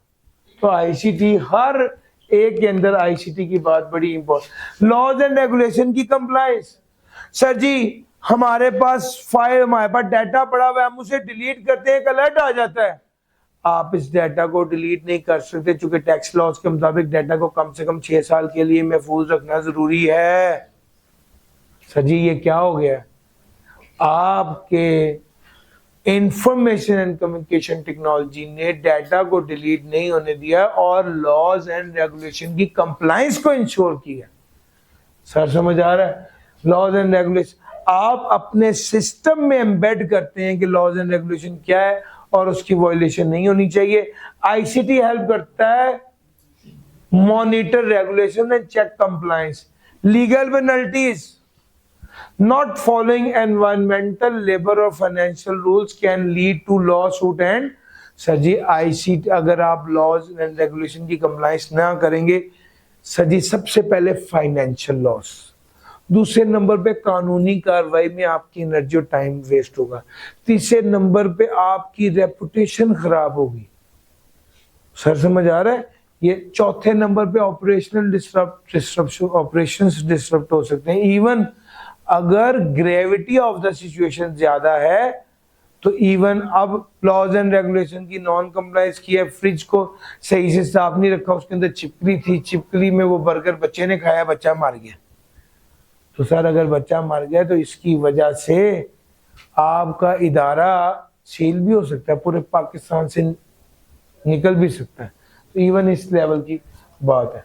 सर जी फाइन और पेनल्टी तो है ही है।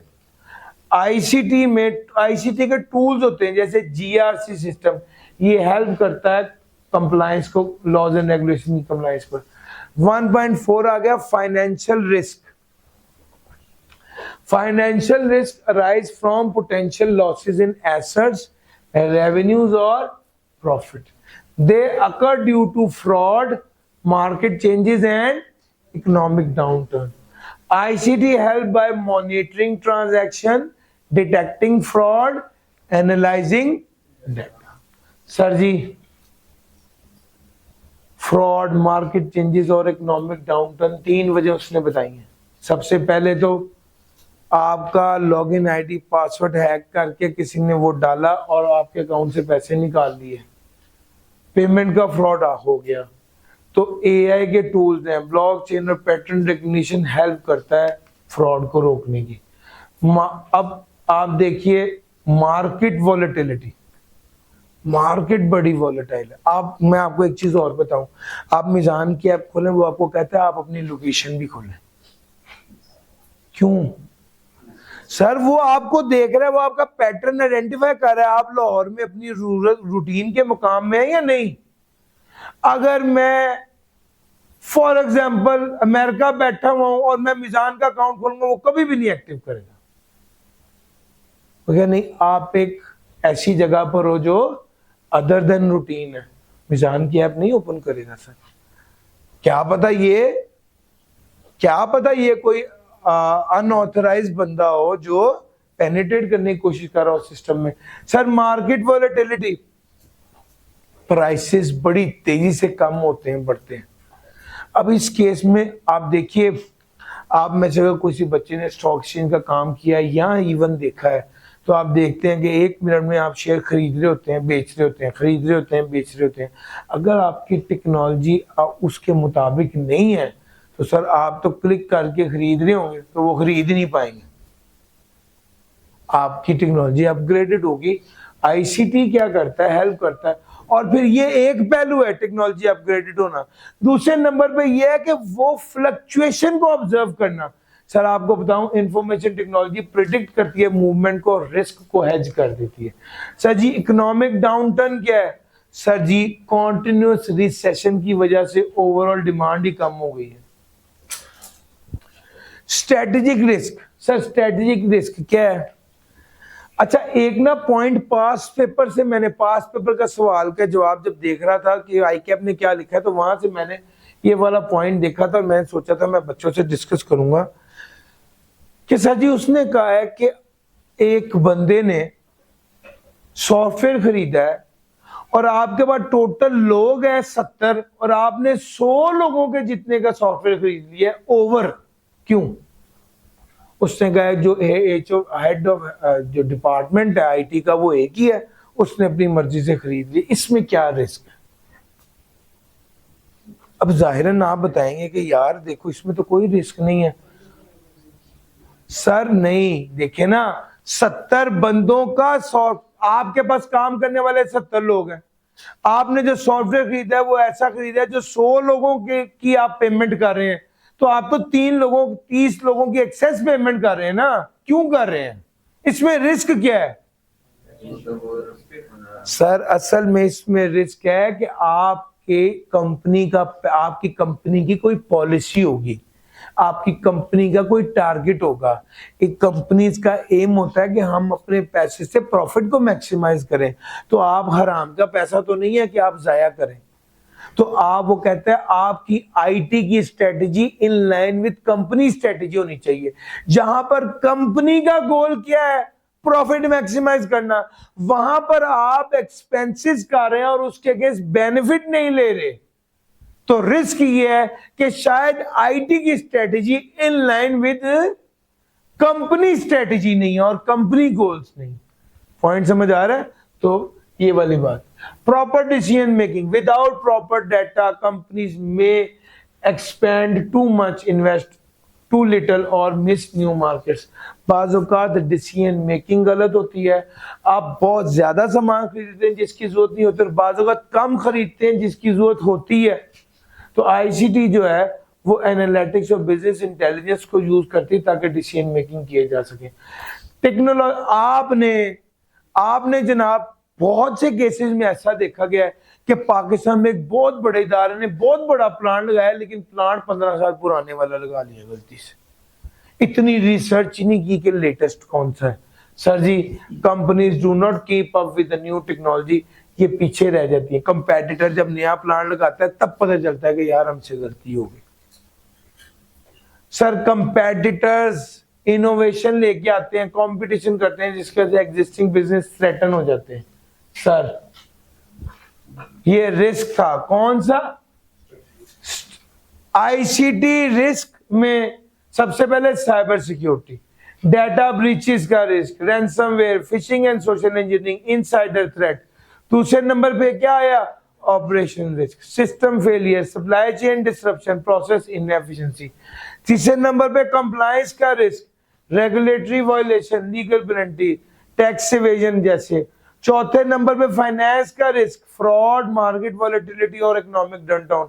पांचवें नंबर पे स्ट्रेटजिक का risk, poor decision making, technological obsolescence और कंप्लायंस थ्रेट। 1 2 3 4 5 ये सार अभी मैं आपको रिस्क ही बढ़ाता जा रहा हूं। टारगेट ये कि आप कोई सिनेरियो देखें तो कोई ना कोई लगना चाहिए उस पे। 5 एक है, 4 एक है, 6 एक है, और ओवरलैपिंग बहुत ज्यादा है, यानी साइबर सिक्योरिटी में कोई एक रिस्क भी नया नहीं था। ऑपरेशनल रिस्क में ऑपरेशन डिसरप्ट हो जाए, ये ऑपरेशनल है किसी भी वजह से, ये ऑपरेशनल रिस्क है। कंप्लायंस रिस्क में लॉज एंड रेगुलेशन की नॉन कंप्लायंस, ये वाली बात उधर 6 में भी पड़ी है, वही वाला रिपीट हो रहा है। लेकिन मैं ये कह रहा हूं कि यार मैक्सिमम यही सब कुछ है, और उसने ये नहीं पूछना कि आप 10 रिस्क लिख लें, उसने सिनेरियो देने, आपको पता होना चाहिए यार इसमें से कौन सा रिस्क अप्लाई होना है। सर जी अगला स्टेप आ गया, आप खत्म हो गए हमारे रिस्क, मैक्सिमम इतने थे, 6 एक बताए हैं, 4 एक बताए हैं, 5 एक बता दी। अब आगे आ जाओ, रिस्क को आइडेंटिफाई करने में हमने कहा था रिस्क को आइडेंटिफाई करना होता है रिस्क मैनेजमेंट में। आईसीटी क्या रोल प्ले करता है? सर आईसीटी बुनियादी तौर पे टेक्नोलॉजी क्या करेगी? डेटा को एनालाइज करेगी, डेटा को मॉनिटर करेगी, पैटर्न्स आइडेंटिफाई करेगी, अनयूजुअल बिहेवियर को देखे और उस बेस पर आइडेंटिफाई करेगी ये रिस्क है। सर जी अनयूजुअल बिहेवियर और अनयूजुअल पैटर्न्स की वजह से आइडेंटिफाई होता है। मैंने आपको बताया एक बंदा 9 से 5 जॉब करता है, वो रात को 2 बजे लॉगिन आईडी और पासवर्ड डाल रहा है, तो ये एक अलर्ट है तो भाई क्या हो रहा है। आपको बताऊं जो वायरस होते हैं उनका एक पैटर्न होता है, वो पैटर्न को आइडेंटिफाई किया जाता है। फिर एक चीज होती है यूजर और यूजर के बिहेवियर को एनालाइज करना। सर बिल्कुल मैं आपको समझाने के लिए बताता हूं कि बाहर, मैंने कल भी आपको बताया था कि फायरवॉल को समझाते हुए कि यार बाहर एक गार्ड खड़ा किया हुआ है जो हर आते जाते बंदे को देखता है। अच्छा ये वाला गार्ड ना, ये पढ़ा लिखा होता है ना, तो ये वाला गार्ड ना जरूरी नहीं है कि किसी बंदे ने छुपाया हो चेहरा। एक बंदा उसकी बड़ी बड़ी मूछें हैं और उसके पास बहुत बड़ा बैग है, ये उस बंदे को अंदर नहीं आने देता।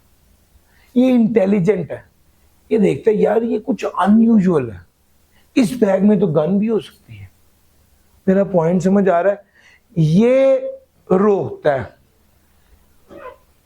एक खास तरह का चलने का स्टाइल है जिससे वो असेस कर पाता है यार ये कुछ अनयूजुअल है। आप लोग रूटीन के बच्चे हो, रूटीन के चेहरे हैं, उन्हें पता होता है ये स्टूडेंट है। जो इससे हटके हो फौरन पता चल जाएगा ये स्टूडेंट नहीं। मेरा पॉइंट समझ आ रहा है? इसी तरह ही सिस्टम में, नेटवर्क में डाटा आ रहा होता है, अनयूजुअल डाटा को आइडेंटिफाई करना जिसको कहते हैं इंट्रूडर डिटेक्ट करना, इंट्रूजन डिटेक्शन सिस्टम आईडीपी। ठीक हो गया? इंट्रूजन प्रिवेंशन सिस्टम, ऐसा अजनबी अंदर ही नहीं आने देना आपने। और सर मेरा पॉइंट समझ आ रहा है? तो यहां पर जो मेन पॉइंट है डाटा को एनालाइज करना, डाटा को मॉनिटर करना एआई और मशीन लर्निंग के जरिए, यानी पैटर्न्स को और बिहेवियर को देखना कि यार ये बंदा क्या सिस्टम में आना भी चाहिए या नहीं आना चाहिए। रियल टाइम मॉनिटरिंग करना, रियल टाइम मॉनिटरिंग का मतलब है उसी वक्त ही मॉनिटर करना, नेटवर्क को, प्रोसेसेस को डिटेक्ट करना, कोई रिस्क तो नहीं है। रियल टाइम मॉनिटरिंग से आप डिटेक्ट कर पाते हैं रिस्क को सेम टाइम पे। IDS intrusion detection system, SIEM security information and event manager, ये डाटा को कलेक्ट करते हैं और अनयूजुअल को फ्लैग कर देते हैं। अच्छा ऐसा नहीं कि उसने उसको दिखे दे के भाई निकाल देना और उसको कहना है भाईजान आप वेट करें मैं आपको भी बताता हूँ। अंदर फोन का कहेगा कि सर एक बंदा आया, वो कह रहा है हमने मैंने इमरान साहब से मिलना है, एक बार उनसे पूछ लें कि ये हुलिया मुझे अजीब सा लग रहा है, ये इससे मिलना भी है। तो फ्लैग कर दिया उसको। ऐसा नहीं कि वो वाकई कोई हमारा जानने वाला गांव से आया हो तो मुसीबत बन जाए। सर समझ आया? उसको फ्लैग कर दिया कि यार ये अनयूजुअल है, ये रूटीन नहीं है। Real data analytics, real time monitoring, predictive modelling. Predictive modelling का मतलब है पोटेंशियल फ्यूचर रिस्क को प्रिडिक्ट करना। सर आर्टिफिशियल इंटेलिजेंस है सर जी आज के दौर में। आज के दौर में तो जो पास्ट में होता रहा है उस बेस पर फ्यूचर में कैसा हो सकता है उसको प्रिडिक्ट कर सकते हैं आप। Based on historic data predict कर देना। टूल्स होते हैं, आपने एक बंदे का ट्रैक रिकॉर्ड देखा, बैंक का ट्रैक रिकॉर्ड देखा, पता चला यार 3% लोग पैसे नहीं देते। फ्यूचर में जब आप क्रेडिट कार्ड इशू कर रहे हैं तो आपका सिस्टम आपको कहता है भाई 3% लोग पैसे नहीं देंगे। Sir tools, data mining tools है, स्टैट्स है, मशीन लर्निंग है, स्टैटिस्टिक्स है, इसको एनालाइज किया जाता है पास्ट इवेंट्स को असेस करने के लिए और फ्यूचर को फोरकास्ट करने के लिए। सर उसके बाद हमारा आ गया था automated risk scanners. ICT uses automated scanners to detect weakness in IT system and infrastructure before they are exploited. ICT use करता है ऑटोमेटेड स्कैनर्स किसके लिए? वीकनेसेस को डिटेक्ट करने के लिए आईटी सिस्टम में और इंफ्रास्ट्रक्चर में बिफोर दे आर एक्सप्लॉइट। इससे पहले के वो काम खराब करें, पहले ही क्या कर लिया जाता है? उन्हें स्कैन कर लिया जाता है। सर जी वो ऐसे ही है बिल्कुल, जैसे आपने अक्सर देखा होगा मसाजिद के बाहर एक स्कैनर लगा होता है, वो बंदा उसके अंदर से गुजरा होता है, अगर उसके पास कोई असला वगैरह हो तो वो उसी वक्त ही डिटेक्ट हो जाता है, इससे पहले कि वो अंदर जाके बम पड़े। तो मेरा पॉइंट समझ आ रहा है? सर इसी तरह ही आईसीटी यूज करते हैं automated scanner to detect weakness in IT system. अपने सिस्टम में एक तो जो डाटा आ रहा है उसको आइडेंटिफाई करना और फिर अपने सिस्टम में स्कैन करना कि कोई कमी, कोई वल्नरेबिलिटी तो नहीं है।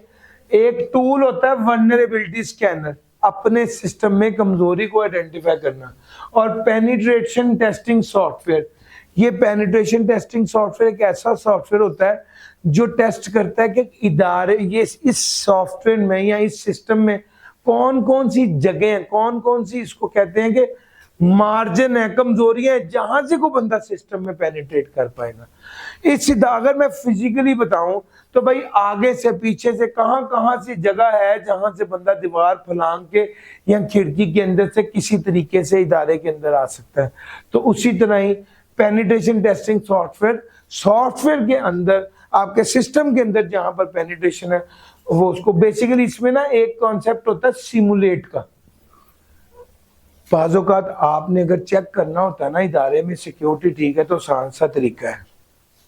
मैं चेक करना चाहता हूँ ना कि अगर इदारे में सिक्योरिटी ठीक है तो मैं ना आपको ये एलसीडी उतार के कहता हूँ यार मुझे ना ये टोटल के पंप पे पहुंचाओ, मैं वहां पे बैठा हूँ, और हम आर्टिफिशियली एक चोरी प्लान करते हैं अपने सिस्टम को देखने के लिए कि यार ये इतने जोगे हैं कि ये चोरी को पकड़ सके। वो पॉइंट समझ आ रहा है? इसको कहते हैं simulate attack. Scanner simulate attack to uncover flaws, और इसके जरिए पता नकल की जाती है चोरों की, यानी चोर ने जो आगे करना है आप करते हैं और आइडेंटिफाई करते हैं कि आपका सिस्टम इस काबिल है कि इसको देख सके। सर जी 4 बातें मैंने आपको कही हैं रिस्क आइडेंटिफिकेशन में। पहला, डाटा एनालिटिक्स एंड मॉनिटरिंग। ये क्या यूज करता है? एआई और मशीन लर्निंग पैटर्न्स को आइडेंटिफाई करते हैं, इनके जरिए अनयूजुअल आइटम को आइडेंटिफाई करते हैं। दूसरे नंबर पे आ गया real time monitoring, intrusion detection system और सीन।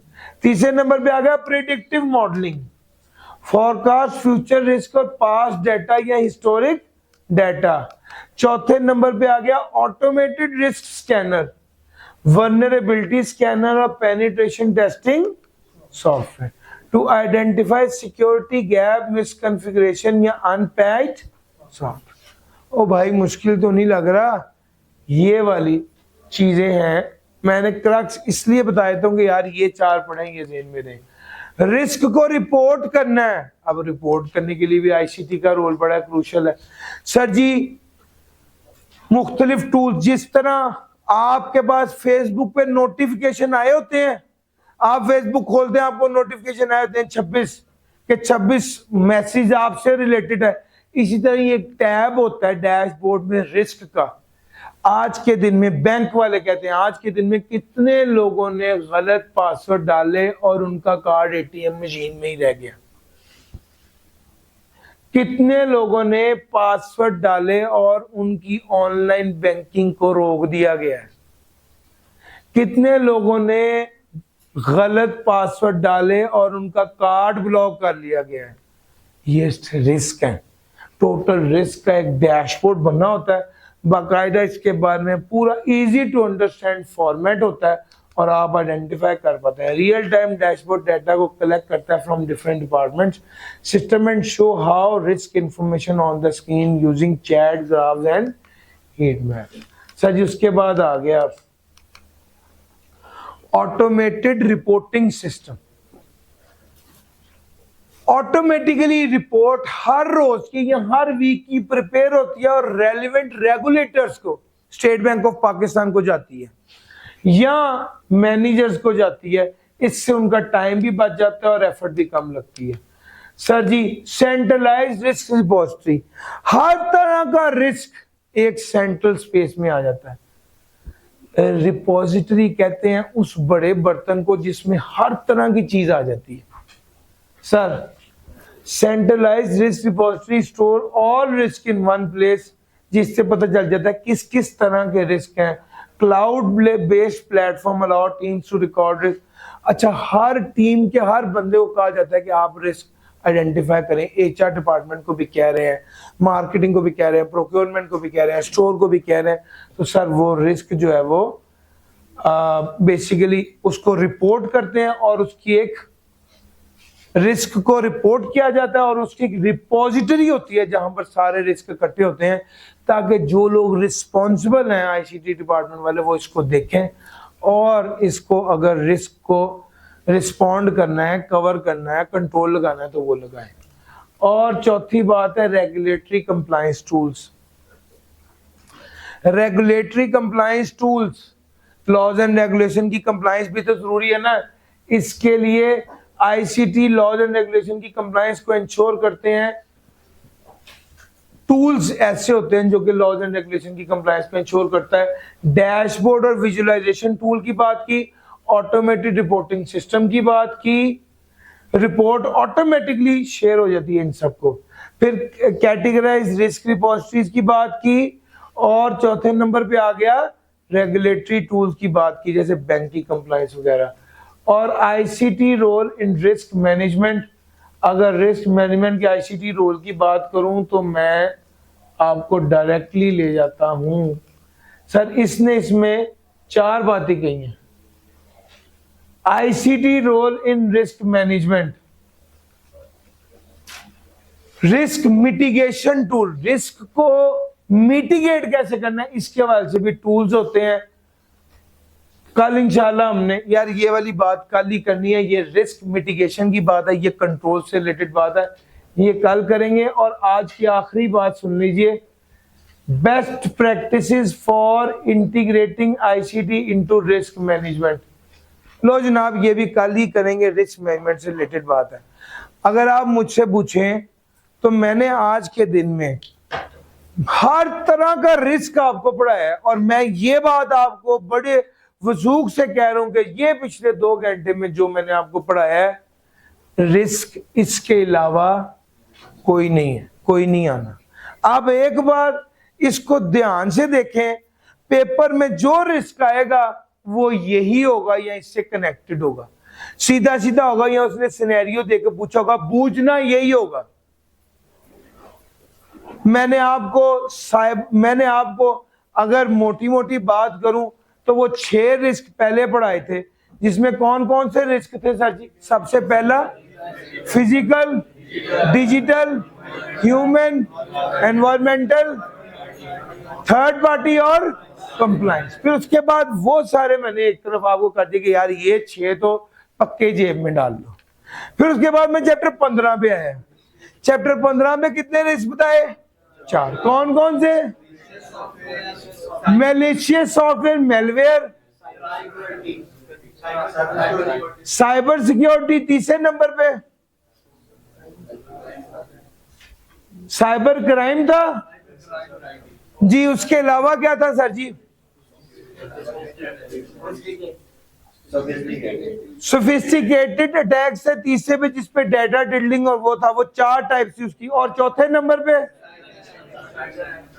इनसाइडर एंड एक्सटर्नल, ये बताए थे मैंने।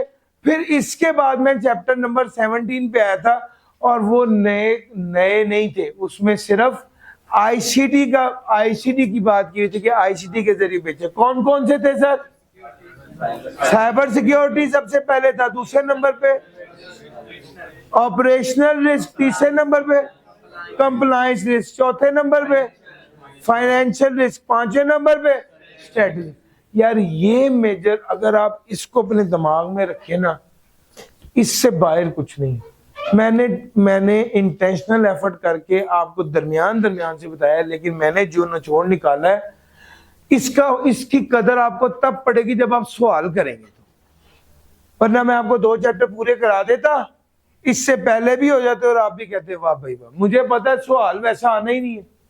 सवाल में ये 15 चीजों को पकड़े, इसको मांझा लगाएं, इसको ध्यान से करें कि यार इसमें से कोई चीज आई तो भाई इसकी डेफिनेशन याद करें, इसको याद करें। अब आपने करना क्या है, सवाल जब आना ना कि रिस्क आइडेंटिफाई करो, तो आपके पास कुछ होना तो चाहिए। मिस्टर ए है, वो कंपनी का एम्प्लॉई है, दूसरी कंपेटिटर के एक बंदे ने मिस्टर ए को कहा कि मुझे अपना लॉगिन आईडी और पासवर्ड दे दो, मैं तुम्हें 5 लाख दूंगा, और उस बंदे ने लॉगिन आईडी और पासवर्ड शेयर कर दिया। जब वेरीफाई किया तो पता चला कि उसके अकाउंट में 5 लाख भी आया है जी।